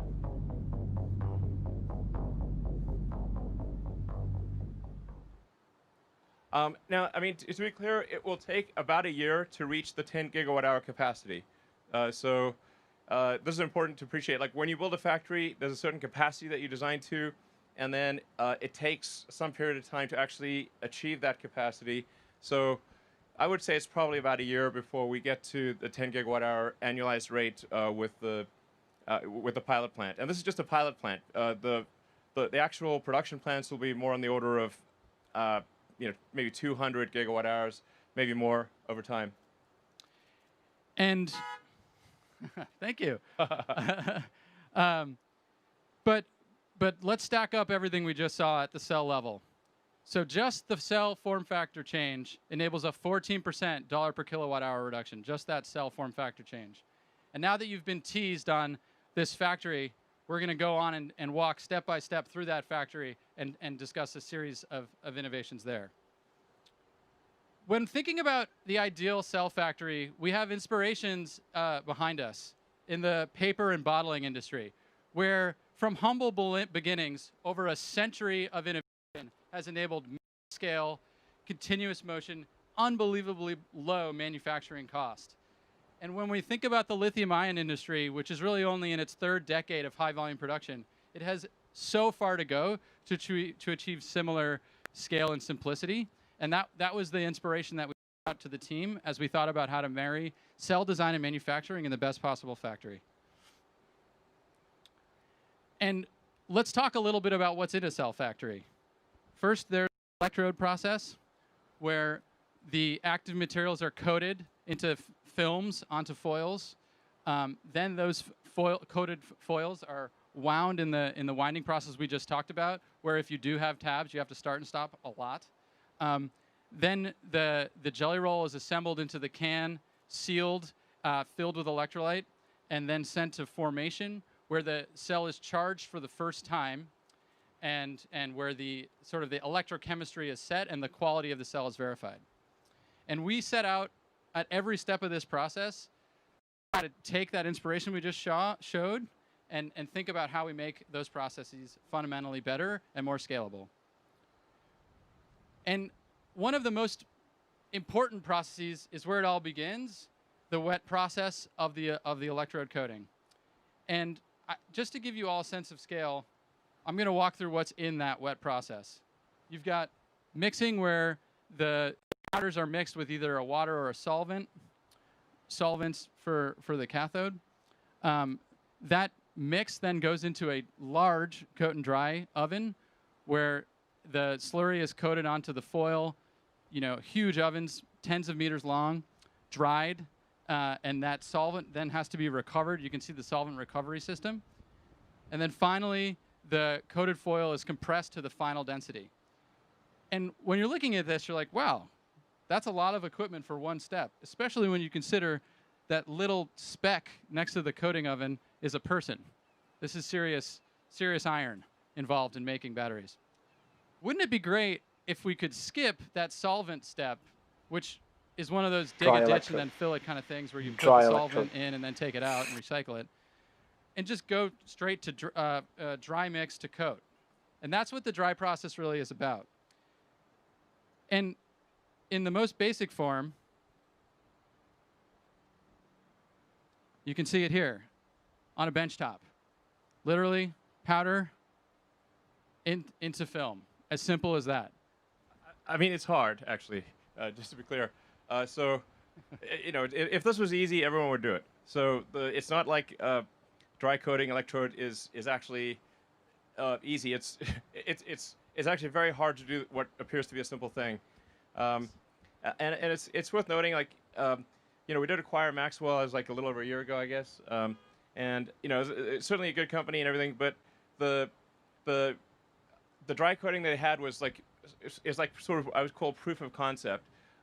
Since the acquisition, we've actually revved the machine that does the dry coating 4 times. So we're in revision 4 post-acquisition of the machine, and there's still a lot of work to do.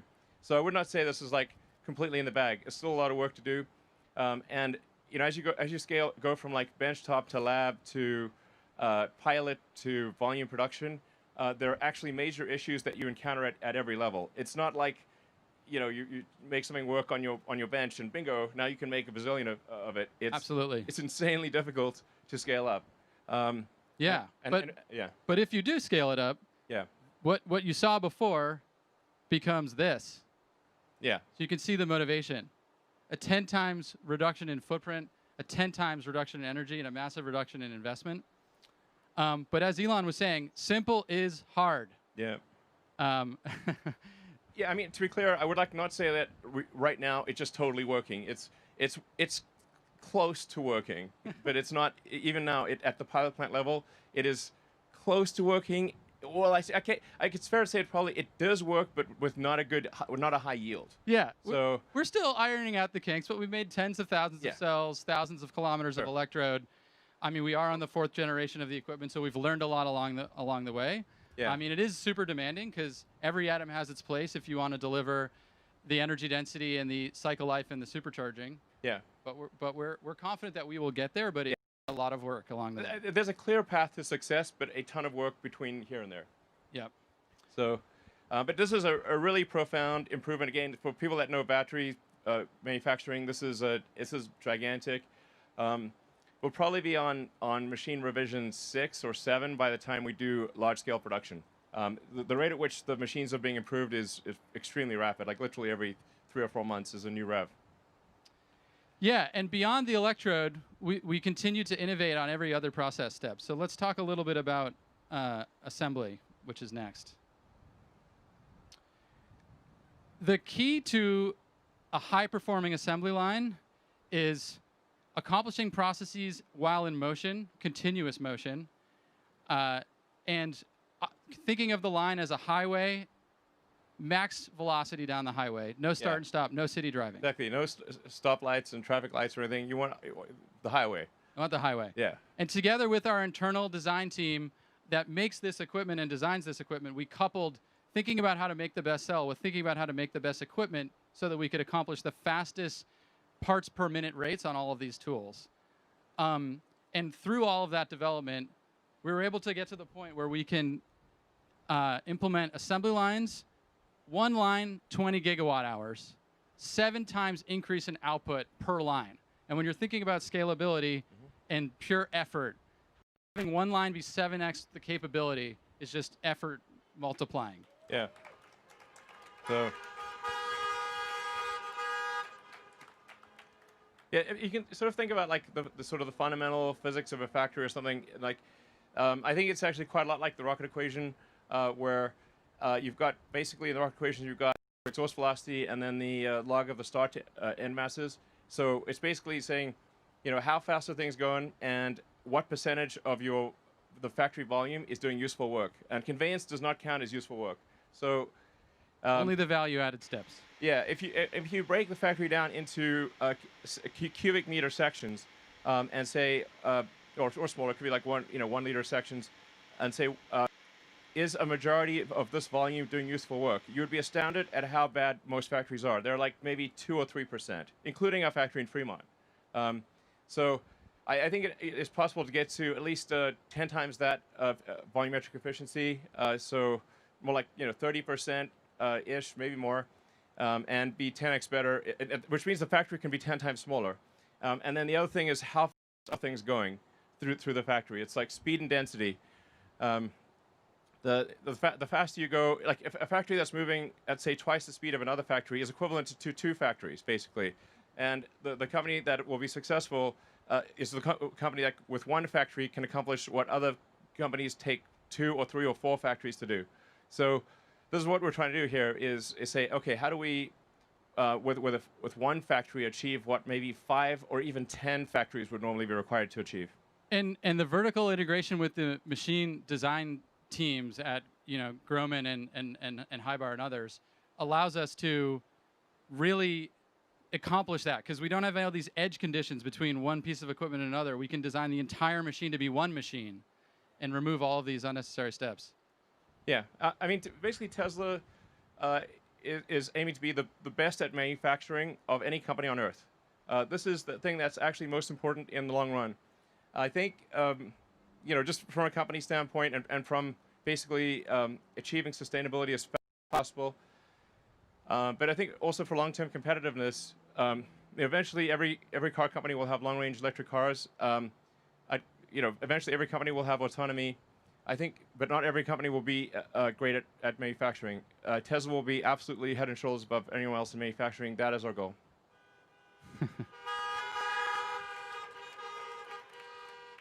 Manufacturing is hard, and hard problems are fun to solve. Okay, now let's talk about formation. In a typical cell factory, formation represents 25% of the investment. And what is formation? It's charging and discharging cells and verifying the quality of the cell. Turns out we've charged and discharged billions and billions of cells in our vehicles, so we know a thing or two about that. The typical formation setup is you charge and discharge each cell individually. In our car, we charge thousands of cells at once. And we took our principle and our power electronics, leveraging Powerwall, vehicle battery management systems, and others, to dramatically improve the formation equipment cost effectiveness and density. 86% reduction in formation investment, 75% reduction in footprint. So.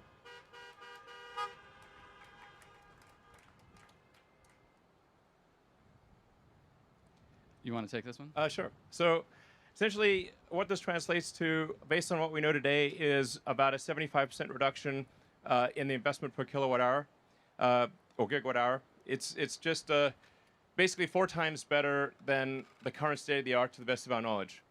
And I think there's probably room to improve even beyond that. Definitely. Definitely, yeah. We're able to, from a volume standpoint, actually get what, in a smaller form factor than Giga Nevada, we were able to get many times the cell output. So you can see, like, basically, we can get a terawatt hour in less space than it took to make a gigawatt hour. 150 gigawatt hours. So this is pretty profound. You know, it's like I would actually not have thought this was possible several years ago. That we could actually get to terawatt hour scale in less space than what we currently envision for doing 150 gigawatt hours. So yes, simpler accelerates terawatt hour scale, and that's what we need to do to accelerate our mission.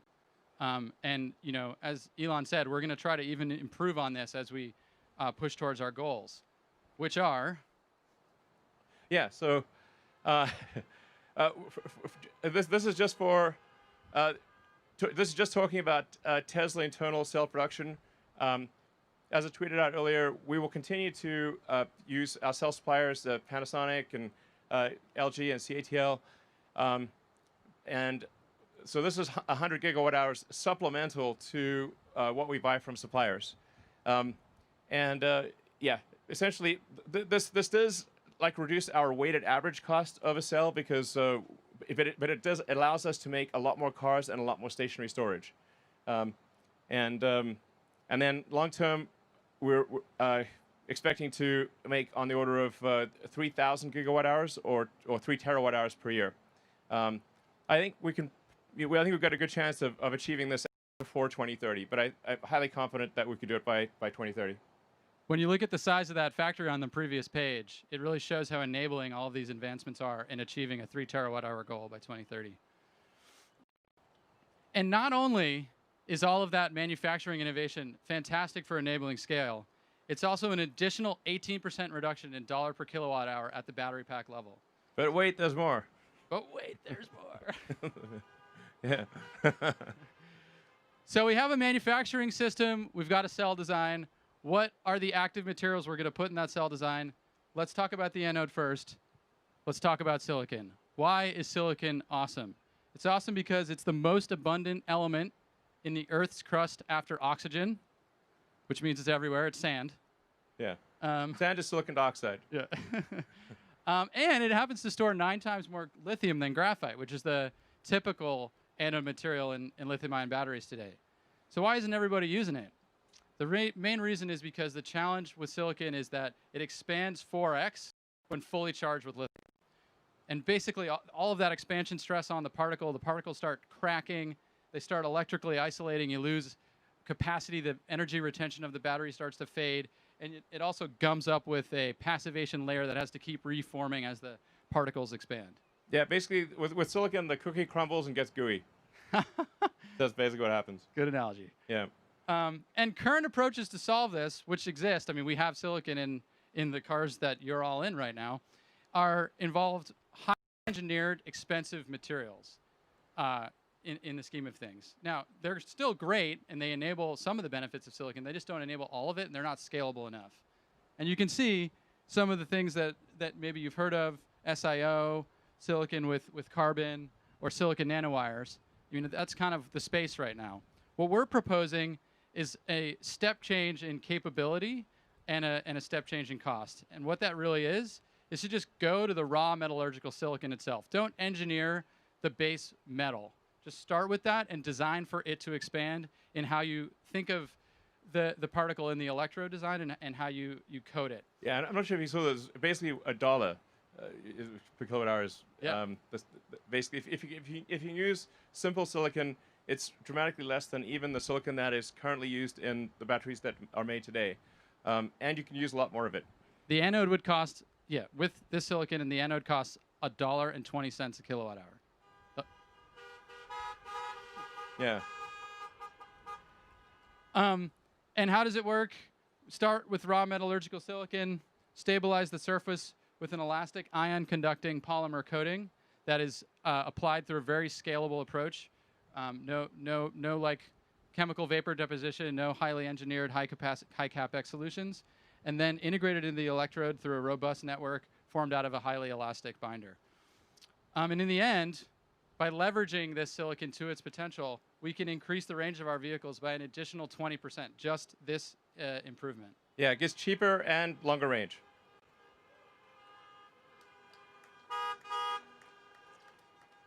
Yeah, and when we take that anode cost reduction, we're looking at another 5% dollar per kilowatt hour reduction at the battery pack level. And there's more. Let's talk about cathodes. What is a battery cathode? Cathodes are like bookshelves where the metal, you know, the nickel, the cobalt, the manganese, or aluminum is like the shelf, and the lithium is the book. And really, what sets apart these different metals is how many books of lithium they can fit on the shelves and how sturdy the shelves are. Cobalt is a... Yeah, sorry, I was just going to say, like, it's tough to exactly figure out what the right analogy is to explain cathode and anode, but a bookshelf is probably a pretty good one, in the sense that you need a stable structure to contain the ions. So you want a structure that does not crumble or get gooey, or basically that holds its shape in both the cathode and the anode. As you're moving these ions back and forth, it needs to retain its structure. So if it doesn't retain its structure, then you lose cycle life and your battery capacity drops very quickly. Absolutely. Yeah, I totally agree. And I think people are always talking about, like, oh, what's the cathode going to be? Is it NCA or whatever? You know, the thing to consider is just fundamentally what the nickel, the metals are capable of, and that's what we have on the chart here. Dollar per kilowatt hour cathode of just the metal, using just LME, you know, London Metal Exchange prices, versus the energy density of just the cathode. And you can see nickel is the cheapest and the highest energy density, and that's why increasing nickel is a goal of ours and really everybody's in the battery industry. But one of the reasons why cobalt is even used at all is because it is a very stable bookshelf. And the challenge with going to pure nickel is stabilizing that bookshelf with only nickel. And that's what we've been working on with our nickel cathode development, which has zero cobalt in it. Leveraging novel coatings and dopants, we can get a 15% reduction in cathode dollar per kilowatt hour. Yeah. Big deal. But it's not just about nickel. You want to? Yeah, sure. So in order to scale, we really need to make sure that we're not constrained by total nickel availability. I actually spoke with the CEOs of the biggest mining companies in the world and said, please make nickel. It's very important. And so I think they are going to make more nickel. But there's also, I think we need to have a kind of a three-tiered approach to batteries. So starting with iron, that's kind of like a medium range, and then nickel manganese as sort of a medium plus, intermediate, and then high nickel for long-range applications like Cybertruck and the semi. Because something like a semi-truck, it's extremely important to have high energy density in order to get long range. So, and just to give sort of iron a bit more time, like although if you look at the watt-hours per kilogram at the cathode level of iron, it looks like nickel's twice as good. But when you fully considered at the pack level, everything else taken into account, nickel is about maybe 50 or 60% better than iron. So iron is a little better than it would seem when you look at it at the pack level fully considered. It's not as good as nickel. Nickel is like 50 to 60% better, but it's actually pretty good. And so, good for stationary storage and for medium range applications where energy density is not paramount. And then, like I said, for intermediate, it's kind of a nickel manganese.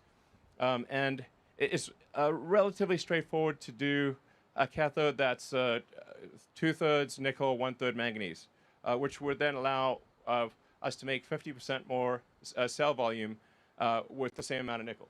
And with very little energy trade-off. I mean, yeah. Just enough to have you still want to use 100% nickel for something like a semi-truck, but really not much of a sacrifice at all. Yeah. And, you know, beyond the metals, because a lot of people spend time talking about the metals, actually the cathode process itself is a big target. 35% of the cathode dollar per kilowatt hour is just in transferring it into its final form. And so we see that as a big target, and we decided to take that on. Here's a view of the traditional cathode process. Effectively, if you start at the left and you have the metal from the mine, the first thing that happens is the metal from the mine is changed into an intermediate thing called a metal sulfate, because that's just happened to be what chemists wanted a long time ago. And then when you're making the cathode, you have to take this intermediate thing called metal sulfate, add chemicals, add a whole bunch of water, a whole bunch of stuff happens in the middle, and at the end, you get that little bit of cathode and a whole bunch of wastewater and byproducts. Yeah, it's insanely complicated. If you look at the total, like if you're just like, you know, it's a small world journey of I am a nickel atom. What happens to me? And it's crazy. Like you're going around the world 3 times. There's like the moral equivalent of like digging the ditch and ditch again. It's total madness, basically. And these things just grew up as they're just kind of like legacy things that it's like how it was done before. And then they connected the dots, but really didn't think of the whole thing from like a first principle standpoint, saying how do we get from the nickel ore in the ground to the finished nickel product for a battery. And so we've looked at the entire value chain and said, how can we make this as simple as possible? And that's what we're proposing here with our process. As you can see, a whole lot less is going on here. We get rid of the intermediate, metal, water, final product cathode, recirculate the water, no wastewater at all. And when you summarize all of that, it's a 66% reduction in CapEx investment, a 76% reduction in process cost, and 0 wastewater. Much more scalable solution. Yeah. And then when you think about the fact that now we're actually just directly consuming the raw metal nickel powder, it dramatically simplifies the metal refining part of the whole process. So we can eliminate billions in battery-grade nickel intermediate production. It's not needed at all. Yeah. And we can also use that same process we showed on the previous page to directly consume the metal powder coming out of recycled electric vehicle and grid storage batteries. So this process enables both simpler mining and simpler recycling. And now that we have this process, obviously we're going to go and start building our own cathode facility in North America and leveraging all of the North American resources that exist for nickel and lithium. And just doing that, just localizing our cathode supply chain and production, we can reduce miles traveled by all the materials that end up in the cathode by 80%, which is huge for cost. Yeah, I mean, to be clear, cathode production would be part of the Tesla cell production plant. So it would just be, you know, basically, you know, raw materials coming from the mine, and from raw materials in the mine, out comes a battery. And on that note, the way the lithium ends up in the cell is through the cathode. So then we should obviously on-site lithium conversion as well, which is what we will do using a new process that we're going to pioneer. That's a sulfate-free process again, skip the intermediate. 33% reduction in lithium cost, 100% electric facility co-located with the cathode plant. Yeah. So it's important to note that there is a massive amount of lithium on Earth. Yeah. So lithium is not like oil. There's a massive amount of it pretty much everywhere. In fact, there's enough lithium in the United States to convert the entire United States fleet to electric. Like all the cars in the United States, there's like 300 million or something like that. Every vehicle in the United States can be converted to electric using only lithium that is available in the United States. Discovered today. What we already know exists. People really haven't even been looking. Yeah, people haven't been trying because it's just like widely available. So, but it is important to say, like, okay, what is the smartest way to take the ore and extract the lithium and do so in an environmentally friendly way? And we actually discovered again, looking at a sort of first principles physics standpoint, instead of just the way it's always been done, is we found that we can actually use table salt, sodium chloride, to basically extract the lithium from the ore. Nobody's done this before, to the best of my knowledge. Nobody's done this, and it's a sort of, you know, all the elements are reusable. It's a very sustainable way of obtaining lithium. And we actually we actually got rights to a lithium clay deposit in Nevada. Over 10,000 acres. Over 10,000 acres. And then the nature of the mining is actually, I think, also very environmentally sensitive in that we sort of take a chunk of dirt out of the ground, or remove the lithium, and then put the chunk of dirt back where it was. So it will look pretty much the same as before, and it will not look like terrible. And yeah, it'll be nice. Nice. Yeah. So simply mix clay with salt, put it in water, salt comes out with the lithium, done. I yeah, mean, it's pretty crazy. Yeah. So we're really excited about this, and there really is enough lithium in Nevada alone to electrify the entire U.S. fleet. Yeah, that's true. Actually, just what's in Nevada. That's basically so much damn lithium on Earth. It's crazy. It's one of the most common elements on the planet. And eventually, as we said at the beginning, when we get to this steady state 20 terawatt hours per year of production, we will transfer the entire non-renewable fleet of both power plants, home heating and battery and industry heating and vehicles to electric. And at that point, we have an awesome resource in those batteries to recycle to make new batteries. So we don't need to do any more mining at that point. And you can see why. Yeah. The difference in the value of the material coming back from the vehicle versus the ground, you'd always go to the vehicle. And we recycle 100% of our vehicle batteries today. And actually, we are starting our pilot full-scale recycling production at Factory Reno next quarter to continue to develop this process as our recycling returns grow. Yeah, I mean, to date it's been done by third parties, but we think we can recycle the batteries more effectively, especially since you know we know our batteries, we're making the same battery as the thing we're recycling. So whereas like third-party recyclers have to consider batteries of all kinds. Yeah, and just to think about what this actually means, the recycling resource is always 10 or greater years delayed because batteries last a really long time. But eventually, it is the way that all resources will be made available, and that's why we're investing in this recycling facility in Nevada. Yeah. Long-term, new batteries come from old batteries once the fleet reaches steady state. Right. Okay, so we just talked about scaling cathode and recycling.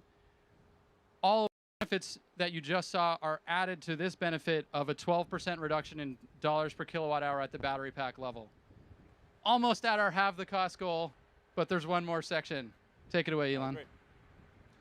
So there's an architecture that we've been wanting to do at Tesla for a long time, and we finally figured it out. And I think it's the way that all electric cars in the future will ultimately be made. It's the right way to do things. So it starts with having a single piece casting, or a single piece casting for the front body and the rear body. And in order to do this, we commissioned the largest casting machine that has ever been made. And it's currently working just over the road at our Fremont plant. We have it's pretty sweet. Currently making the entire rear section of the car as a single piece, high pressure die cast aluminum. And in order to do this, we actually had to develop our own alloy because we wanted a high strength casting alloy that did not require coatings or heat treatment. This is a big deal for castings, especially with a large casting. If you heat treat it afterwards, it tends to deform. It kind of like does this like potato chip thing. So it's very hard to keep a large casting to have its shape. So in order to achieve this, there was no alloy that existed that could do this. So we developed our own alloy, a special alloy of aluminum that has high strength without heat treat and is very castable. So that's a great achievement of our materials team. In fact, in general, we've got a lot of advanced materials coming for Tesla, new alloys and materials that have never existed before. So you're basically making the front and rear of the car as a single piece, and then that then interfaces to what we call the structural battery, where the battery for the first time will have dual use. The battery will both have the use as an energy device and as structure. This is absolutely the way things are done. In the early days of aircraft, they would carry the fuel tanks as cargo. So the fuel tanks actually had were quite difficult to carry. They were like basically worse than cargo. You had to kind of bolt them down. It was very difficult. And then somebody said, "Hey, what if we just make the wing tanks? What if we just make the fuel tank in wing shape?" So all modern airplanes, the fuel tank, your wing is just a fuel tank in wing shape. This is absolutely the way to do it. And then the fuel tank serves as dual structure, and it's no longer cargo. It's fundamental to the structure of the aircraft. This was a major breakthrough. We're doing the same for cars. So this is really quite profound. Effectively, the non-cell portion of the battery has negative mass. So we save so much mass in the rest of the vehicle. We save more mass in the rest of the vehicle than the non-cell portion of the battery. So it's like, well, how do you really minimize the mass of a battery? Make it negative. Make the battery non-cell portion of the battery pack negative. It also allows us to pack the cells more densely because we do not have intermediate structure in the battery pack. So instead of having these like supports and stabilizers and stringers and structural elements in the battery, we now have a lot more space in the battery because the pack itself is structural. What we do is essentially, instead of having just a filler that is a flame retardant, which is currently what is in the 3NY battery packs, we have a filler that is a structural adhesive, as well as flame retardant. So it effectively glues the cells to the top and bottom sheet. And this allows you to do shear transfer between the upper and lower sheet. Just like if you have like a Formula One craft or like a racing boat, and you have carbon fiber face sheets and say aluminum honeycomb between them, this gives you incredible stiffness. And it's really the way that any super fast thing works is you create basically a honeycomb sandwich with two face sheets. This is actually even better than what aircraft do, because aircraft do not do this. They can't do this because fuel is liquid. So in our case, the batteries are solid. So we can actually use the steel shell case of the battery to transfer shear from the upper and lower face sheet, which makes for an incredibly stiff structure, even stiffer than a regular car. Yeah. In fact, if this was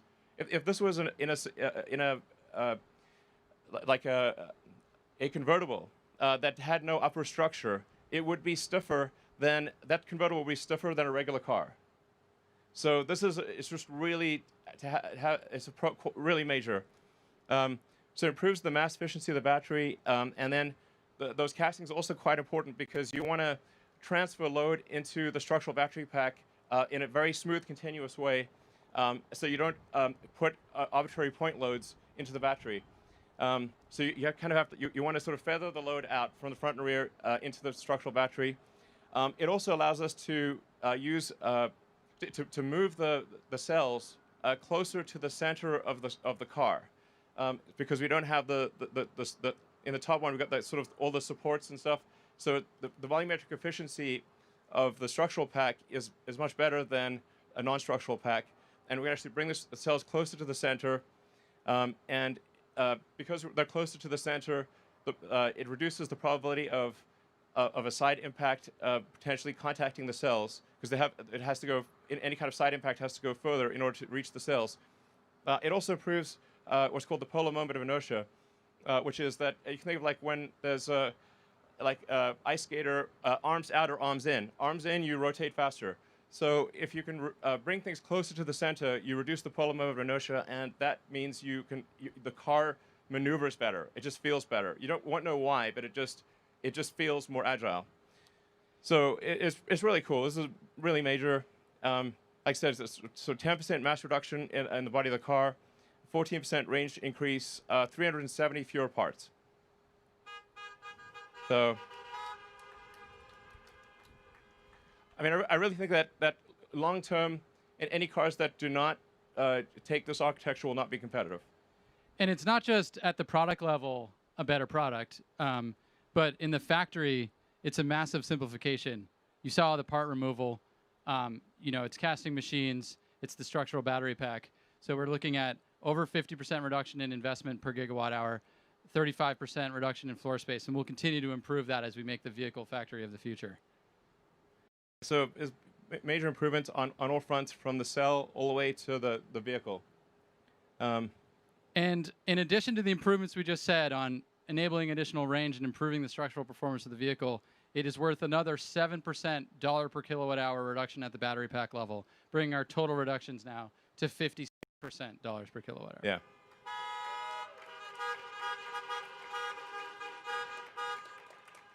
Yeah. All right, so stacking it up, we're not just talking about cost or range. We've got to look at all the facets. So range increase, we're unlocking up to 54% increase in range for our vehicles and energy density for our energy products.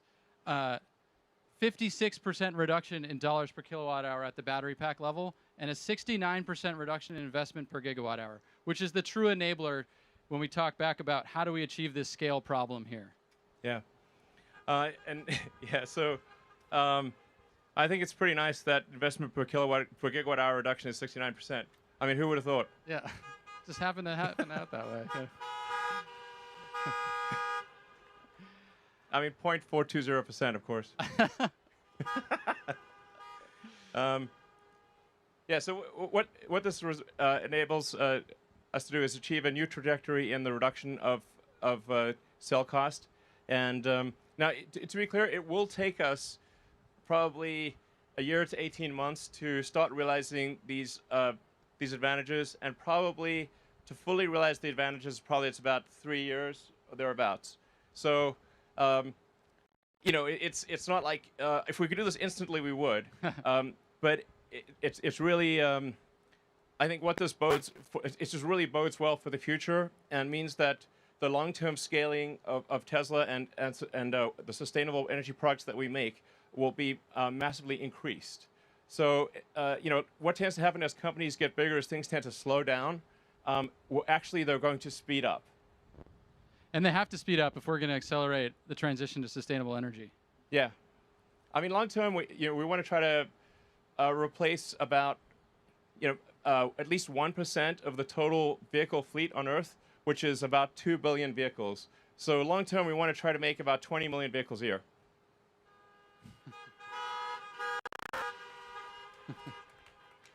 But I think it's important to point out that when we talked about 3 terawatt hours by 2030, the problem is a 20 terawatt hour problem. So everybody needs to be accelerating their efforts to accomplish these objectives.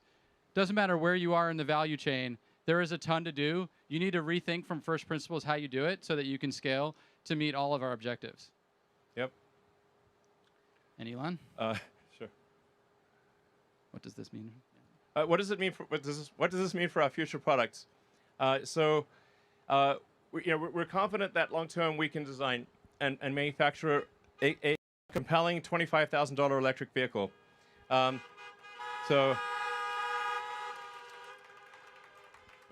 This has always been our dream from the beginning of the company. I even wrote a blog piece about it because our first car was an expensive sports car, and then it was like slightly less expensive sedan, and then finally sort of a, I don't know, mass market premium, but like the Model 3 and Model Y. But it was always our goal to try to make an affordable electric car, and I think probably, like I said, about 3 years from now, we're confident we can make a very compelling $25,000 electric vehicle that's also fully autonomous.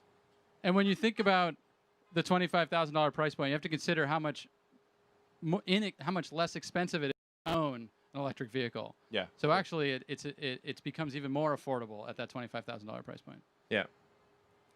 So we have and extreme performance and range. And we should probably talk about the Model S Plaid. What about that?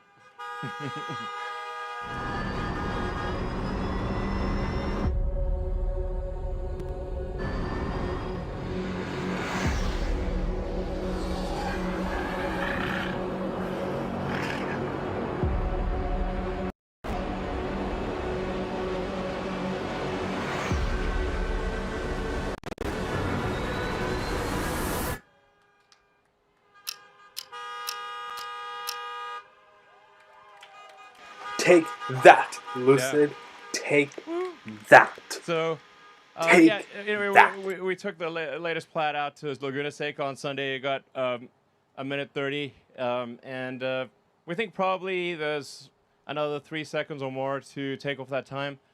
So we're confident the Model S Plaid will achieve the best track time of any production vehicle ever, of any kind, two-door or otherwise.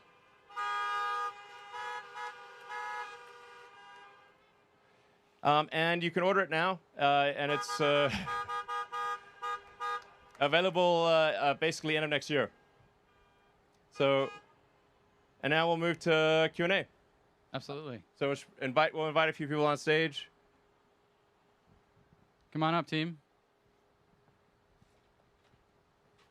This is just a small portion of the team, but it would be great to, show you some more of the team, and when we do Q&A, we can give various people different questions to answer. Sounds great. Actually, I don't know how we're getting the questions. Actually, I don't know either. Is somebody going to read them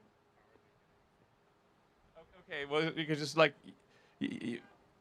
you can maybe get out of the car for 2 seconds and yell it at us. I don't know. Hey, how do we get any questions? Oh, they're mics. Okay, wait for the mic. Oh, there are mics. Okay, great. All right. Okay, we'll definitely need to give people mics because otherwise there's no way. Sorry? Okay. All right, we're going to pass some mics out. We don't have a name for the $20,000 car yet. It's a great question, though.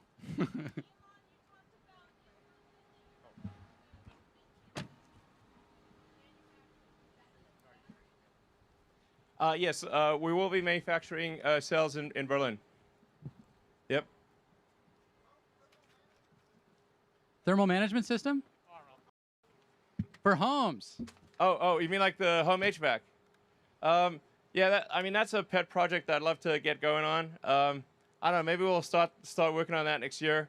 Because I just think you could really make a way better home HVAC system that's really quiet and super efficient and super energy efficient, and also has like a way better filter for particles, and and it works very reliably. And we've already developed that for the car. So the heat pump in the Model is really pretty spectacular. I mean, it's tiny, it's efficient, it has to last for 15 years. It's got to work in all kinds of conditions from the coldest winter to the hottest summer. So we've actually already done a massive amount of the work necessary for. Okay, so I have to go. I'm running out of time here, but basically, that was great. This is just a Q&A, so whatever. You guys can watch it on the real live stream and whatnot. But yes, I have to go. I'm ending the stream right now. Plaid Model S. I'm excited. I'm very, very excited, and I'll probably have a video up sometime in the next day or two at most. So this is gonna be a good one. I just need to take into account whatever happened in this event. So yeah, all right. Thank you for joining, and yeah, I will see you next time. Peace. How do you end the stream now?